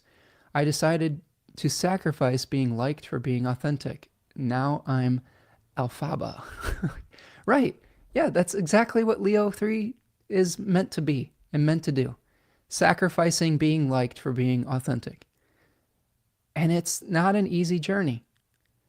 As social creatures, we here's what I used to tell my songwriting students. I used to teach songwriting at a community college here in Michigan.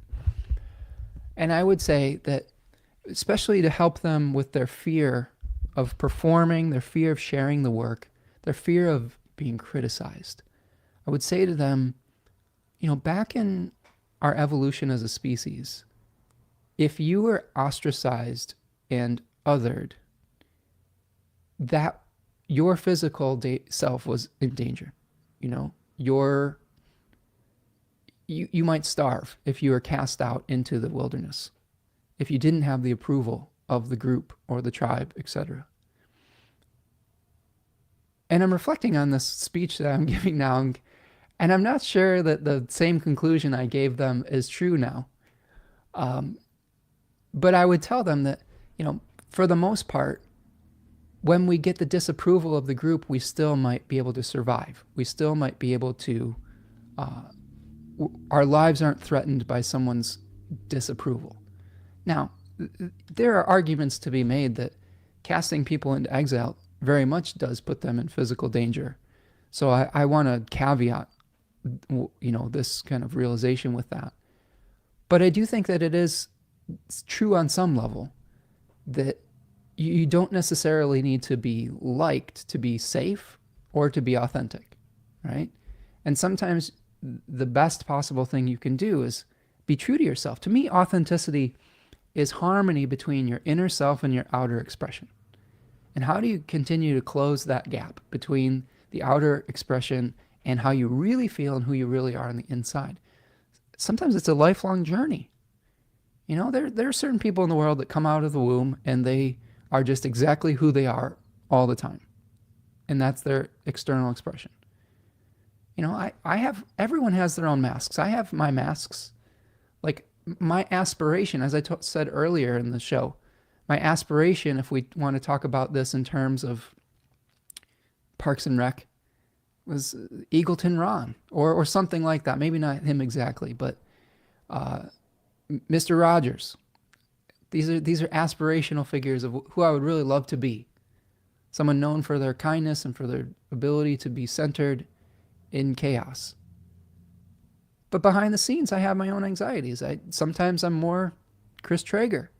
Sometimes I worry about things. Sometimes I'm very detailed and meticulous about how I want my day arranged and inflexible on some level.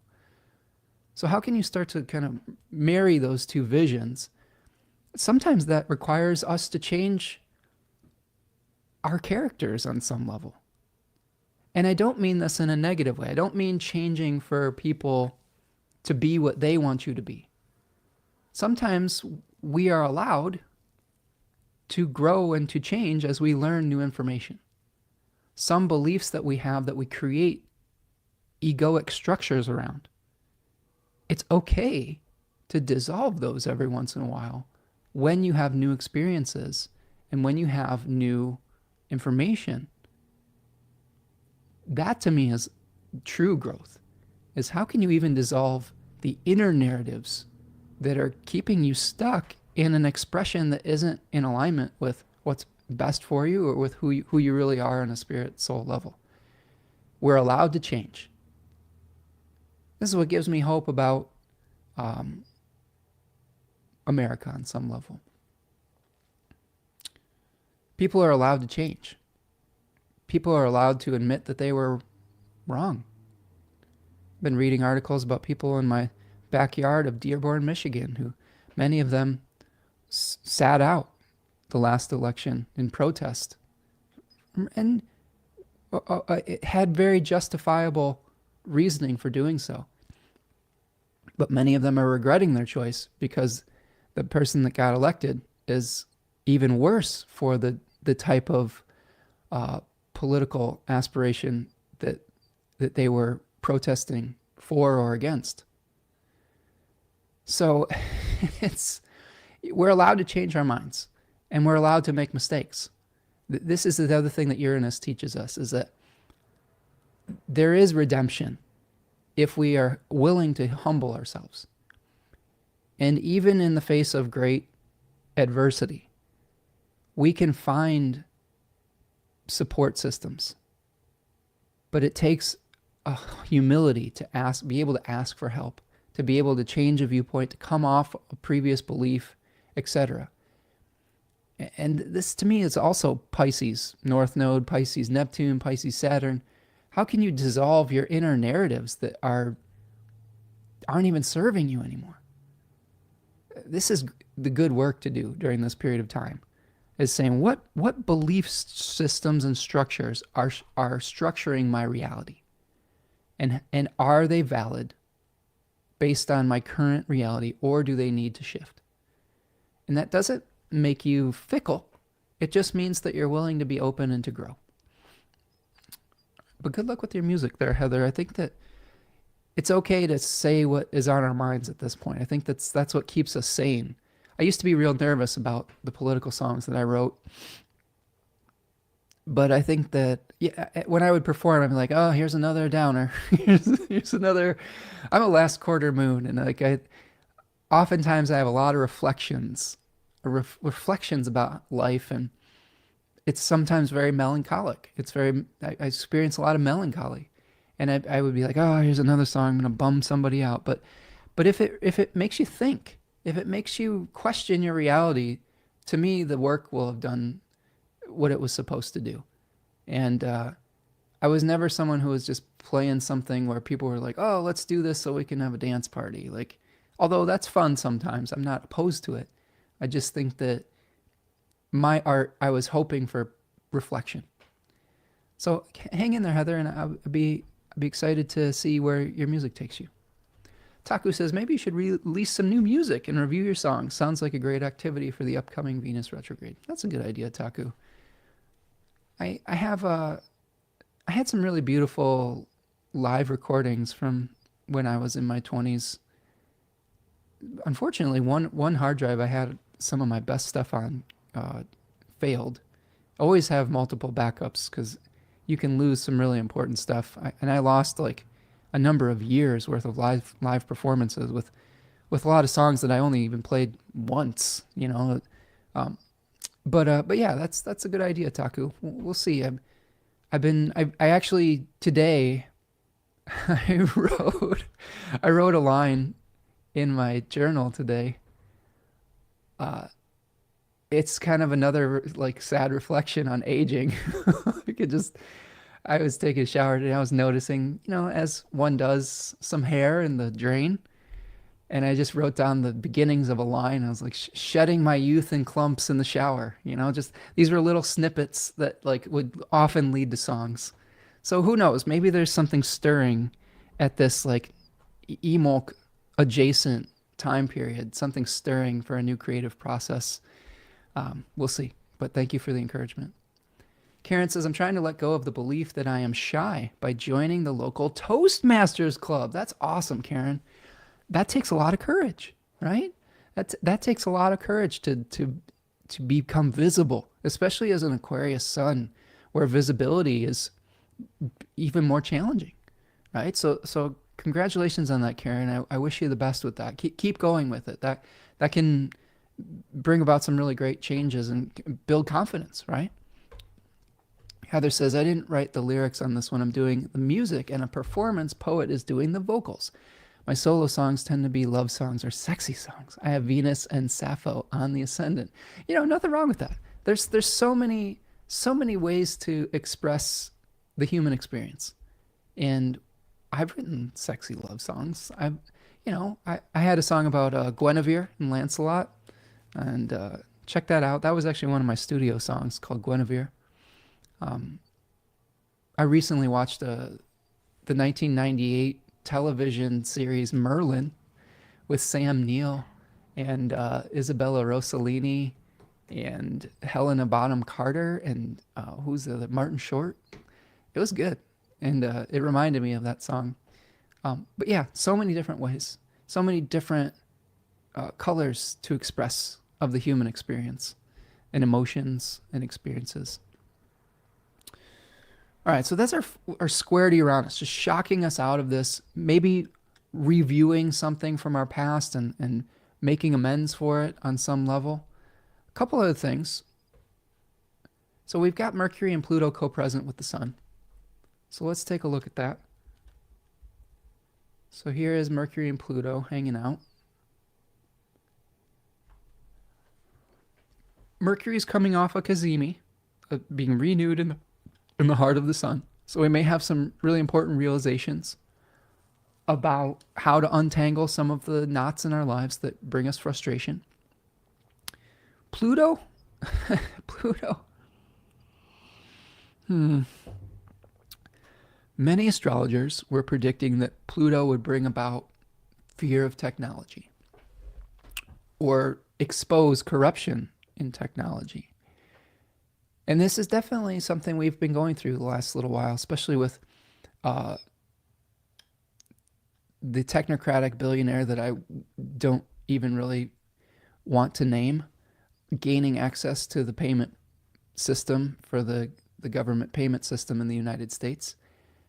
Very Pluto and Aquarius, right?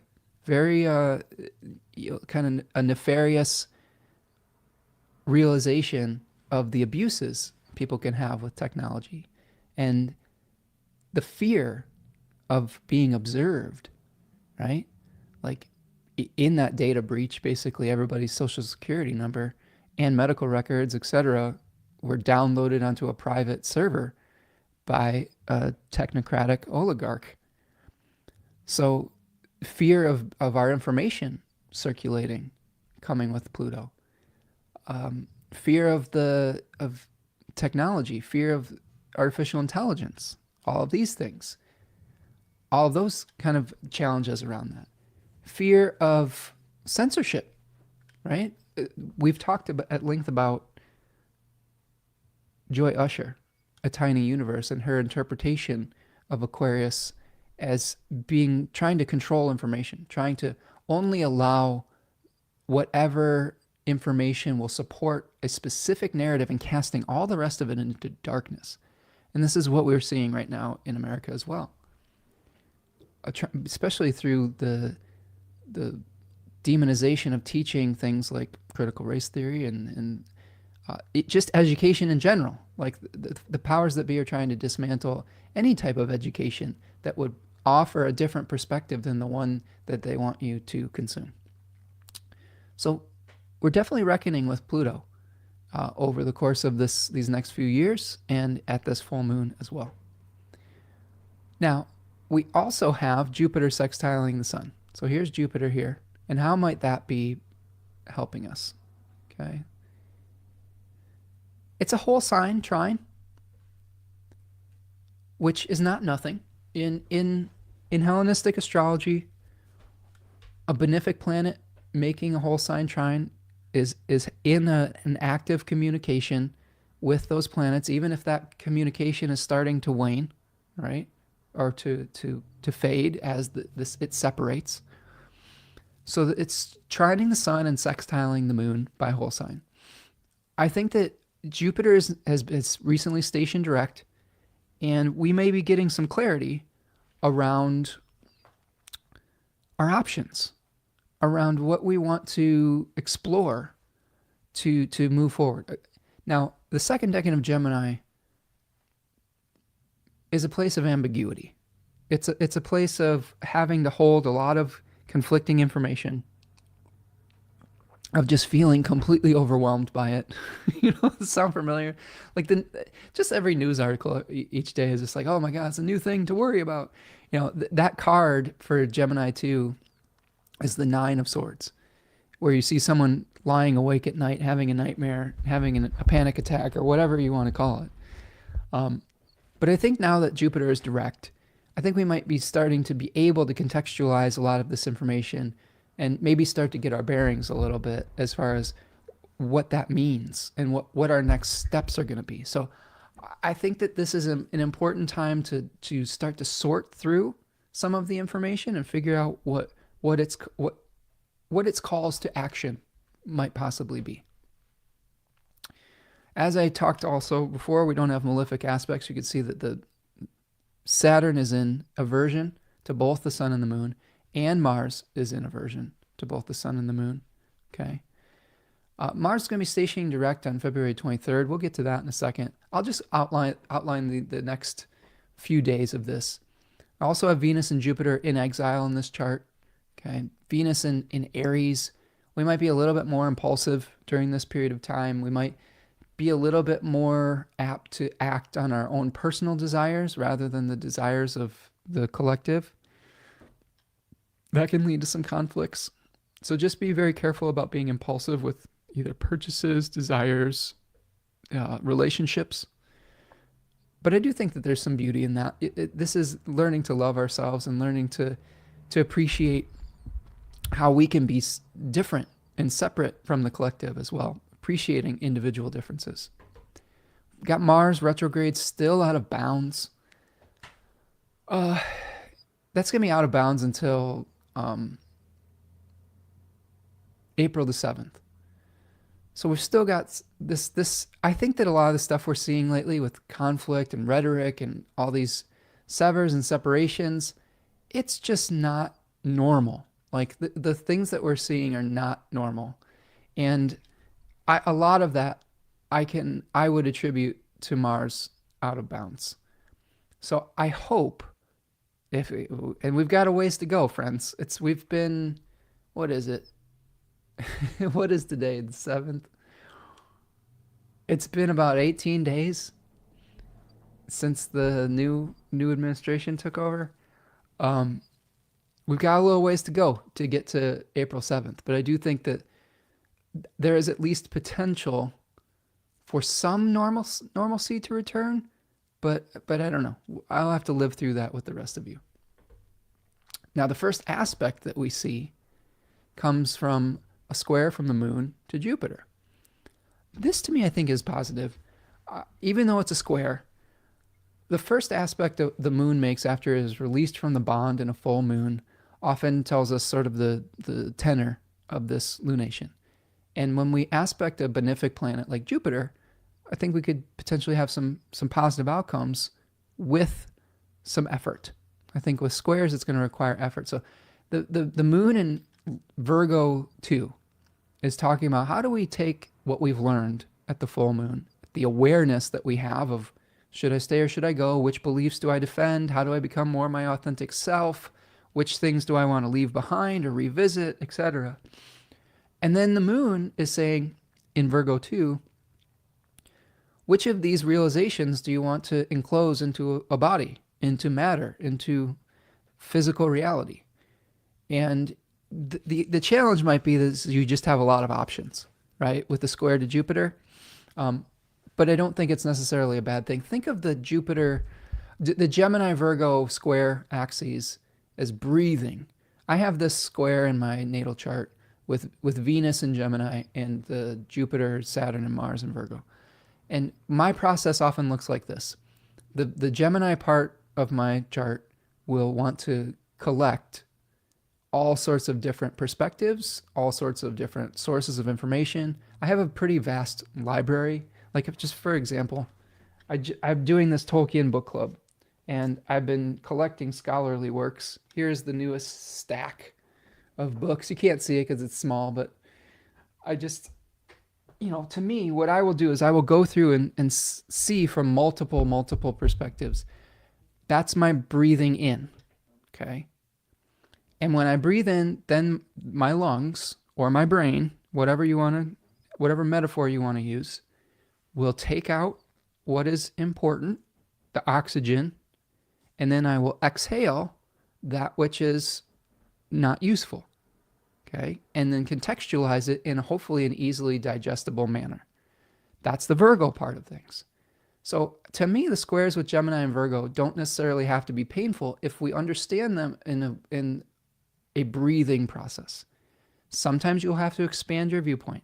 Then you have to narrow it down to find out what the facts of the situation is. Then you have to take in some more information, and then you have to filter out what is important. That's how we function almost daily. Like, look at with the news.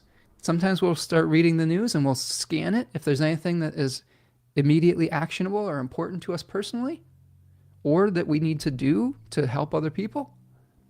And then we filter out the rest. And then we take in the next day's news, and then we filter out the rest. This is a cyclical process. So I think that's what this first aspect is speaking to. Oh, let's see. So Heather's experiencing some stuff with this Mars retrograde. It says Mars retrograde in my first house of Cancer. I've started to inject myself Mars in the stomach cancer with immune suppressing drugs in 2 weeks. Well, I have to. The day Mars stations to fight inflammation. Ooh, interesting. The 23rd, right? So that's very literal for you, right? The Marshall needles, stomach cancer. I mean, that's a good share on that. I'm wishing you luck with that. Heather's been dealing with some challenging health, like chronic health issues, I believe. You have cancer, Heather? I can't remember. I know that you had a real challenging health thing that you were going through, and you don't necessarily have to share that if you don't want to, but I wish you luck with that, and hopefully maybe the Mars stationing direct can really help with your healing process, and you get the healing that you need. So our first aspect, square Jupiter. As we continue to see the lunation unfold, we'll go forward a few days here. We're going to have Mercury move into Pisces on the 14th, Valentine's Day, right? This is a challenging position for Mercury, friends. This is a place where Mercury is both in exile and fall, double detriment. It's also coinciding with a time when people do their taxes, they start doing their taxes. I guess just from a very practical Virgo stellium perspective, if you can get your taxes done in the next week before this goes into Pisces, that's ideal. But if you can't, just double check everything. And not just with taxes, with any important communications. Mercury in Pisces is notorious for blurring important details. Now, that being said, there are advantages to every single planetary position. This could be a wonderful time to create music, to create poetry, to create art, to live in the liminal spaces, and to live in the figurative world, the imaginal realm, right? Where one thing does not represent, or one thing represents something else. So like being able to see the mycelial networks that connect us, the spiritual networks that connect our lived physical reality. That can be a really important part of Mercury in Pisces. I have some really good Mercury in Pisces friends who are very functional human beings. They are very kind-hearted people who, sometimes in their life they've struggled with being organized, but some of them are actually extremely organized because they have had to be to compensate for some of these challenges that Mercury can bring. So just keep that in mind with Mercury. This also could bring a little bit of challenging energy to your Gemini and Virgo houses as well, because Mercury is trying to provide resources from a little bit more of a debilitated position. Now, on the 18th, the Sun moves into Pisces. Okay, so here now we have this huge Pisces stellium. I would say from the 14th through the 18th, and then on into Pisces 1, a lot of the energy might shift away from some of this very involved, active, having to pay attention to all the information coming, and a strong desire to disconnect and to check out. The siren song of like, okay, I know that I've exhausted myself to the point where I'm not going to be able to find the harmony in the externalized attachments. How do I go internal and start to reconnect with my spirit that is immutable, that isn't able to be touched by any of this externalized force?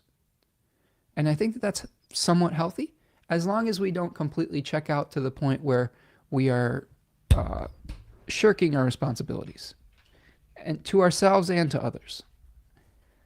So how do we create a balance with that, right? When we get to the 20th, it's my dad's birthday. Happy birthday, Dad. We have our last quarter moon. Okay, so this is the last quarter moon, Sagittarius 1, Pisces 1. So that decan of Sagittarius, is all about speed. It's all about doing things quickly, sharing enthusiasms, externalized journeys. So you may be, I would say that there's some restlessness at this quarter moon. We may be wanting to take action on something, but we have to figure out what it means for us first. Maybe we're slowing down at this last quarter moon. Maybe we're releasing our need to feel a frenetic pace all the time. I really think the squares between Pisces and Sagittarius reflect inner versus outer journeys, imagination versus experience. And we can have both, but sometimes they contradict one another. They run into challenges. On that same day, Mercury is going to be squaring Jupiter. So here we've got Mercury at 11 degrees and Jupiter at 11 degrees, Pisces and Gemini, respectively. This one could be a little sticky because we are be very, very, very uber ridiculously careful about overestimating your ability. Because that decan of Pisces really encourages us towards the naive optimism. And when you add in a square to Jupiter, that overconfidence can be very difficult to unravel. There are lots of stories in Pisces too about people who said, I can do this, and then they really weren't ready. So around the 20th, just be very, very cautious about hubris. Because in ancient civilizations and Greek mythology and all of these mythological stories, the thing that was most punishable by the gods was hubris. If you thought you knew better than the divine, you were going down, right? And to me, this is one of those aspects where we just really have to be careful about overestimating. All right, then we get to that real important turning point that Heather was talking about, the 23rd of February. Lots happening on the 23rd. So a couple things to keep in mind about February 23rd. Saturn is going to be moving under the beams of the sun. So you can see here, Saturn. I'll tell you what, as chaotic as things feel, we don't even have Saturn under the beams yet. I'm just laughing. Oh, boy. When a planet goes under the beams, it is said to be taking to its sickbed. What I have noticed when Saturn goes under the beams of the sun, order starts to dissolve. And Saturn it often represents the agreements that we have with one another that crafts functional society. I have a feeling that this moment with Saturn going under the beams of the sun is an even further dissolving of the structures that we take for granted or rely upon. Because there's a new structure being formed. There is a new quote-unquote order. There's a new something being formed. Now, I hope that there will be something positive that comes out of that. But I do think that this is a moment where we could see even more challenges. One of the last times that Saturn was moving under the beams of the sun was January 6th of 2021, right? Remember that date? So, was it 2020? I think it's 2021. But the January 6th, the famous insurrection at the Capitol, the breakdown of order, of lawfulness, I just have a feeling there might be something of that nature again with Saturn moving under the beams. Mars stations direct. So this is where we start getting Mars out of that retrograde cycle, stationing direct at 17 degrees of Cancer. The interesting thing about Mercury on this day is that Mercury is going to make a trine to that stationing Mars. So here we've got Mercury at 17 degrees of Pisces, trining Mars at 17 Cancer. And once it does that, Mars is going to be casting its ray, okay, on one side of Mercury, while Saturn is casting, well, not casting its rays, it's enclosing it by body at 20 degrees of Pisces. And unless I am mistaken, I am not seeing a planet that is breaking that up besides temporarily the moon. So that's what's called a malefic enclosure. So Mercury is going to go under malefic enclosure from February the 23rd till February the 25th. And I don't think it's a coincidence that Saturn is going into the beams. So Saturn goes into the beams, dissolves structure. Saturn is going into the heart of the sun to be reborn, right? We have a Saturn Cazimi that's happening, I believe, in early March. And Mercury will be in malefic enclosure for a few days. So I do think that whatever structures are dissolving, it's going to make us feel stuck, right? Even with Mars stationing direct, maybe it arouses our actual anger. Maybe we start to say, this is fucking enough. We're not going to take this bullshit anymore. We're not going to let corporate oligarchs take over our government and steal our social security numbers, etc. I think that you could see a lot of people starting to be pretty upset around this period of time. And what does it mean for Mercury? It just means that a lot of things are going to be held in check for at least a couple days. What would I recommend to keep your sanity during this period of time? Space, space, space. Make space in your schedule. Make space in your head, in your heart. And understand that this is probably going to be a difficult couple days. And understand that this too shall pass. And the more space you create, the more settled that you can be. And I mean this in the regards of how sediment in a stream or in a glass jar with water becomes settled through stillness.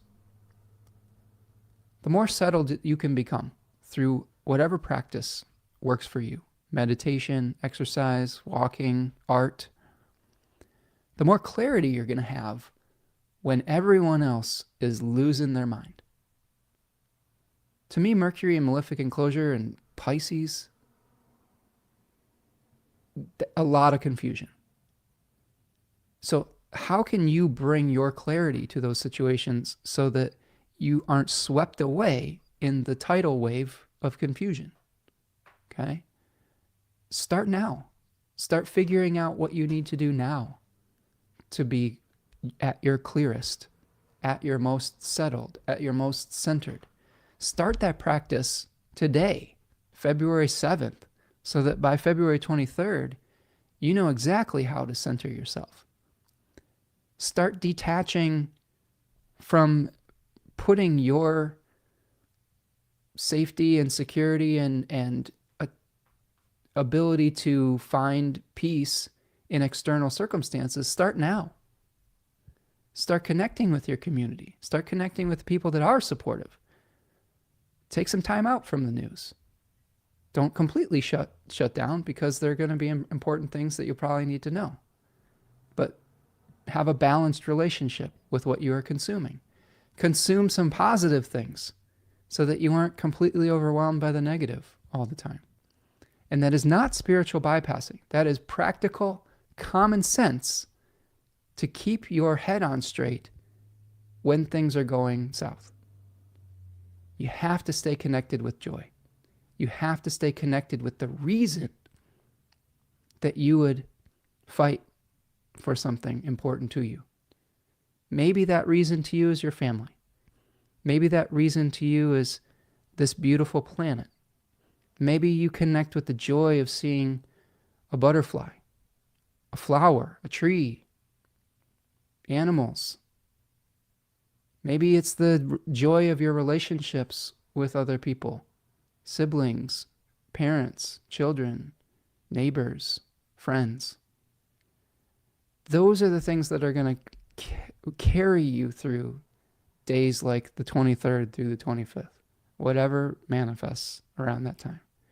So start understanding What keeps you grounded? What keeps you sane? Now. Don't wait until that time. All right, so we get to the 25th, and that is when this ends. Okay? When Mercury comes together with Saturn, it is out of malefic enclosure. We probably are going to see some kind of ending, some kind of realization. Maybe it could be emotional. That decan of Pisces represents the swings of emotion from one extreme to the next. We need to maintain hope in that decan.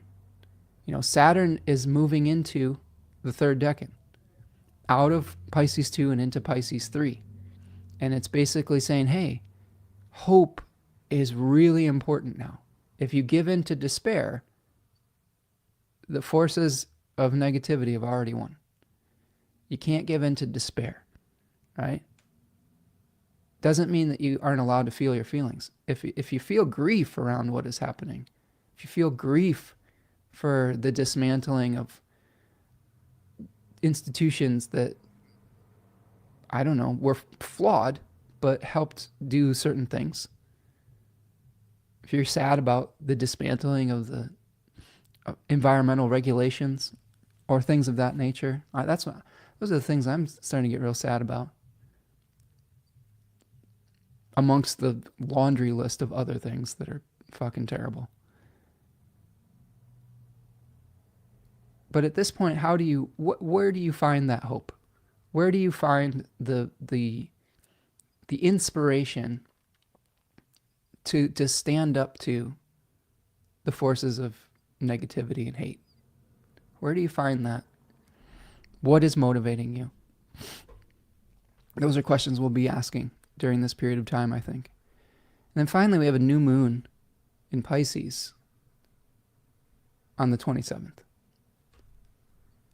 And with a huge stack up in Pisces, huge Pisces stellium, Moon, Sun, Saturn, Mercury, North Node, Neptune, a trine with Mars. So the malefics are involved, but the aspects are somewhat positive, although a conjunction with Saturn could go either way. We'll break that down. But I think that is another big step in dismantling the narratives that have either kept us in a prison or that put us into a palace, right? We all have narratives that shape our lives and shape our belief systems.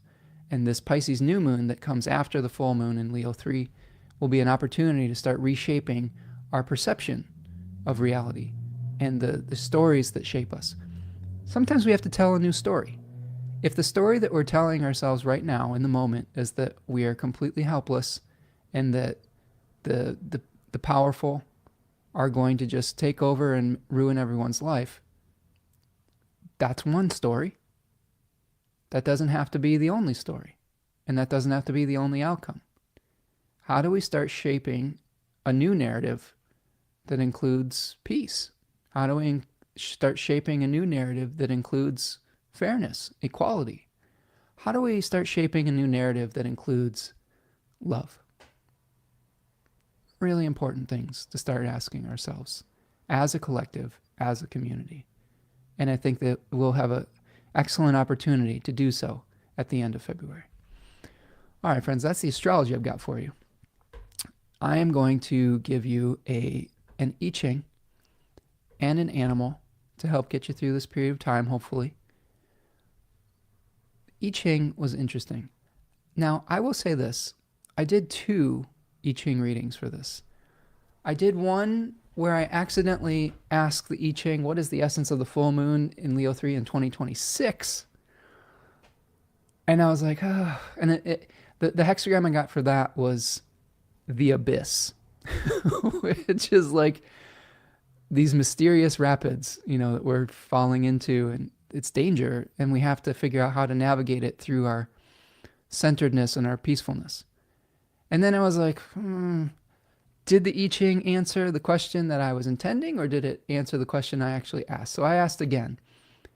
And you say you want a revolution? Well, we're all doing what we can, right? We all want to change the world. But if you go talking about destruction, well, brother, you can count me out. The words of John Lennon, Revolution, I don't know if it was number 9 or just regular Revolution. Hexagram number 49 talks about, let's see, I'm going to pull up my notes on this. So hexagram 49 says revolution, molting, shedding old skin, metamorphosis, transformation, out with the old. Jack Balkin, in his beautiful book, The Laws of Change, says, and I quote, "The original meaning of hexagram 49 was to molt or to shed one's skin. It was eventually extended to transformations generally, and in particular to changes in government. 3 yang lines ascend powerfully in the middle of the hexagram, while another yang line follows close behind. This symbolizes the successive wave of upheaval that attend transformation. Transformations do not come in a single stroke, but in a series of disruptions to the established order until that order surrenders or fades away. Revolution means the abolition of an old order in preparation for a new one. Such drastic changes are appropriate only when there is no other alternative. If you are contemplating such a change, it is because you feel that things have gone as far as they can in their present form, and something entirely new is called for. When you realize that the time has come for revolution in your life, it is usually because you have already begun to experience a revolution in your heart. You may find yourself questioning long-held assumptions and beliefs. What once seemed so central and important to you now begins to seem irrelevant and beside the point. All of this means that your values and expectations are changing. You've begun to see things in different ways. It is dizzying and leaves you uncertain, but it is a necessary precondition to transformation in your life. The name of the hexagram, Ge, I believe, Ge, I don't know if I'm pronouncing that right, I'm sorry if I'm not, compares this process to the shedding of an old skin in preparation for a new one. He says you should not be afraid of the changes that you want to make. Now more than ever, you need to have courage and faith in yourself. But before you proceed, you must think things through carefully. Take the time to consider the ramifications of what you are about to do. Radical change that is well motivated and properly prepared invigorates your life. Change that is reckless and ill-considered can be very destructive. Remember that you are not the only person who will be affected by the changes. You must take other people's feelings and interests into account. No one goes into a revolution alone. Whether by choice or by circumstance, one takes many others as well. You will need the support of others if you are to succeed in making a successful transformation. He goes on to say, in the changing line, number 3, starting brings misfortune. Perseverance brings danger. When talk of revolution has made the round 3 times, there is confidence. Effective change requires both courage and caution, both daring and careful preparation. Heart and mind must be disciplined toward success. Major change usually affects people besides yourself. If the support of others is necessary to success, as it often is, people must have confidence in what you are about to do.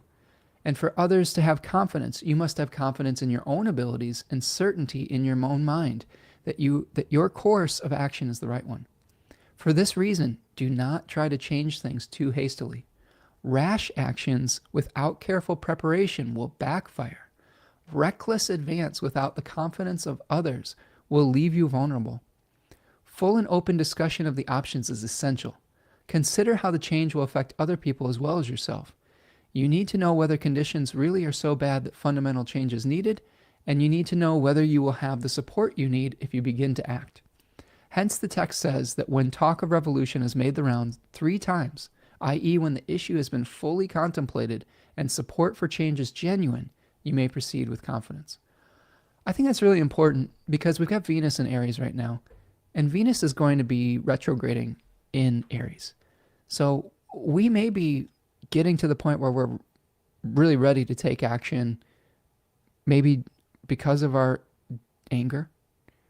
And I would be very careful about severing and separating connections, about expressing that anger too hastily. This is what the I-Ching is trying to teach us. We have to really consider the ramifications of our actions. It doesn't mean that we don't take action. It just means that when we slow down and when we carefully consider, remember Uranus 3 teaches us the consequences of our actions. So we have to be very careful with Uranus 3 in the mix here. But you just have to be very careful about how we express the changes that we want to make in our lives. If we try to make them too hastily, that can lead to great destruction. Painted Turtle says, sounds like a great time in history for all of us pathfinders. There's always a way through. Absolutely. Yeah, there. And here's the thing. It's probably been true for quite some time that whatever system that we've been working under really hasn't been working. And not just for Democrats, not just for Republicans. I don't really enjoy seeing the world in those terms.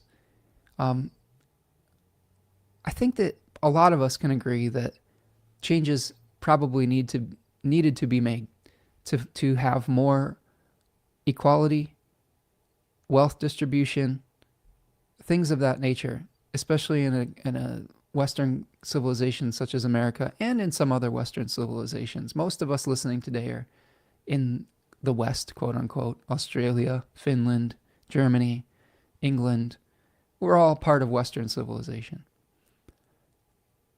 And I think that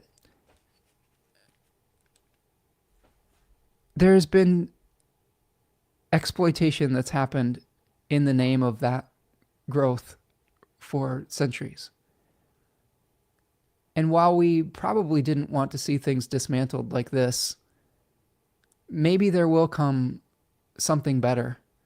And I don't think that the people who are in charge right now are the ones to do that, but maybe we are. And maybe whatever gets dismantled, we have to start building up something better in its place of what we want to see. And I'm not talking about the billionaire technocrat oligarchs building an autocratic system. I'm talking about us building our own system that is more fair, equitable, and takes this beautiful planet as a spiritual being into account. That could be really exciting. There are lots of different ways to view what we're going through in history right now. Is it going to be painful? Yeah, I think it will be. But there's always a dawn that comes after the darkness and the dusk. So that's what I'm holding on to as far as hope. Now, it is changing to the hexagram number 17, which translates to following, allegiance, loyalty, hunting, pursuits, adaptability, being adaptable. The word sui, S-U-I, originally meant hunt. It carries the dual meanings of pursuing something and following it. In the hexagram sui, the strong learn the lesson that in order to lead, they must first learn to follow. The strong ruling lines in the first and fifth places follow weak lines in the second and sixth. By being adaptable and following in the right way, one learns valuable lessons about how to deal with people and eventually earns the right to be followed. I think that's really important. If you want to be a great leader, you have to understand the needs of the people that you are trying to lead, and you have to be of service to those people. Okay? The greatest leaders in history have done things not out of their own self-centered, narcissistic desires, not only solely for their own benefit. They've done it for the benefit of the whole and of the collective. And to me, that is the type of leadership we need to support and that we need to embody and that we hopefully will bring about and demand is healthy leadership. And it starts with ourselves. How do we take actions personally in service of those that we care about? Even our family, our neighbors, our community, our earth. How can you, in this moment, become empowered to take actions in service of your milieu, your community, your families? And people may disagree on the details of that, but if you start from that position, rather than starting from a position of scapegoating, othering, and hatred, and self-centeredness, asking, what can I get out of this? That's a great starting point. And many, many differences can be bridged by framing the question in the terms of how can I help other people. So that's our hexagram. The animal I got for this is really interesting. I got the koi. Look at these beautiful koi, aka goldfish, right? These are Japanese koi. And goldfish symbolize transformation, growth, and good fortune in some cultures. They're very adaptable animals. They're also in the flow state. They are just kind of swimming along, doing their thing, going with ease through their day. So this is an animal that can help us adapt to changes that are happening in our life. They do not have a stomach, so they need to eat easily digestible foods instead of one big meal. So I think this is really important about what we're taking in. We can only stomach so much information at certain times. So how do we limit what we're taking in on a daily basis and try to digest it in smaller pieces, right? And it feels overwhelming. Pick a few things that are important to you to engage with and to learn about, and maybe to take action on. And then if we each take those things and we each do our role, then we're collectively working to take action together. Goldfish also survive by lowering their metabolism when the weather gets cold. So surviving the changes that you want to make in your life, you have to adjust your nervous system, right? Moving at a slower pace, living in the calm serenity, calm waters. How can you slow your pace down so that you can see with clarity, and all that sediment, all the things that are muddying the waters can calm down so that you can make decisions that are based on clarity and insight rather than making decisions in a reactive manner. It's just a really important, the other thing about fish in general is the ancients believed that water was like a symbol for spirit or the spirit world. And these fish are they're immersed in spirit. They are one with it. So how do we become more one with our spirituality and immersed in those spiritual practices so that we don't see a difference between our physical and our spiritual reality? This is sort of the mystical path, is that there is no separation between you and whatever you might call God. You are that, and it is you, and so is everything else. And I think that's a good lesson for the goldfish and the koi, is seeing us and each other in those terms. I am you, and as you are me, and we are all together. I probably butchered another John Lennon song, but you know how it goes. All right, friends. I think that's what I've got for you today. Do me a huge favor. Please like and subscribe to the channel. Sign up for the newsletter. Support your content creators by signing up for their newsletters outside of their corporate delivery systems. Go over and follow me at Spencer Michaud on Instagram, Threads, Blue Sky, etc. You can find me at spencermichaud.com if you would like to book a reading, or if you'd like to sign up for either the guided group study, the Lord of the Rings book club that is starting on Monday. I would love to have you participate in that. We're going to go on a year-long journey. It's going to be awesome. I'm super excited about it. It's going to be, I think it's going to be a beacon of light throughout some of these really challenging times, because the themes in Tolkien's work were very much informed by a lot of the similar experiences we're going through today. And just seeing how a very reflective spiritual person was able to find fellowship during those hard times, I think is quite a light in the dark. So I hope you'll join me for that. Also have the Dignity and Devotion webinar that's happening tomorrow, Saturday, February the 8th, with Tanya Andrews. I hope that you'll sign up and join me for that. And with that, my friends, that's what I've got for you. I hope you have a great afternoon. Take deep breaths. Try to be like the koi. Find some joy in your life. Connect with your spirit. Try to connect with that internal experience rather than being buffeted around by every single change on this wheel of fortune, and connect with the hub, connect with the center. Okay. And I think that that can help get us through the hard times. All right, friends. Thank you so much for being here today. Appreciate all of you. Appreciate all of the beautiful comments in the chat. Thank you, Heidi. Appreciate you. And thank you all my international friends. I know that a lot of you are watching us here in America with great interest. And I hope that you'll understand that there are people here that care about the universal perspective and see us as an Earth community. I think it's really important. And I think that's we learn to appreciate each other in that regard, in that way. All right, that's what I've got for you. Hang in there. We'll see you the next time. Peace.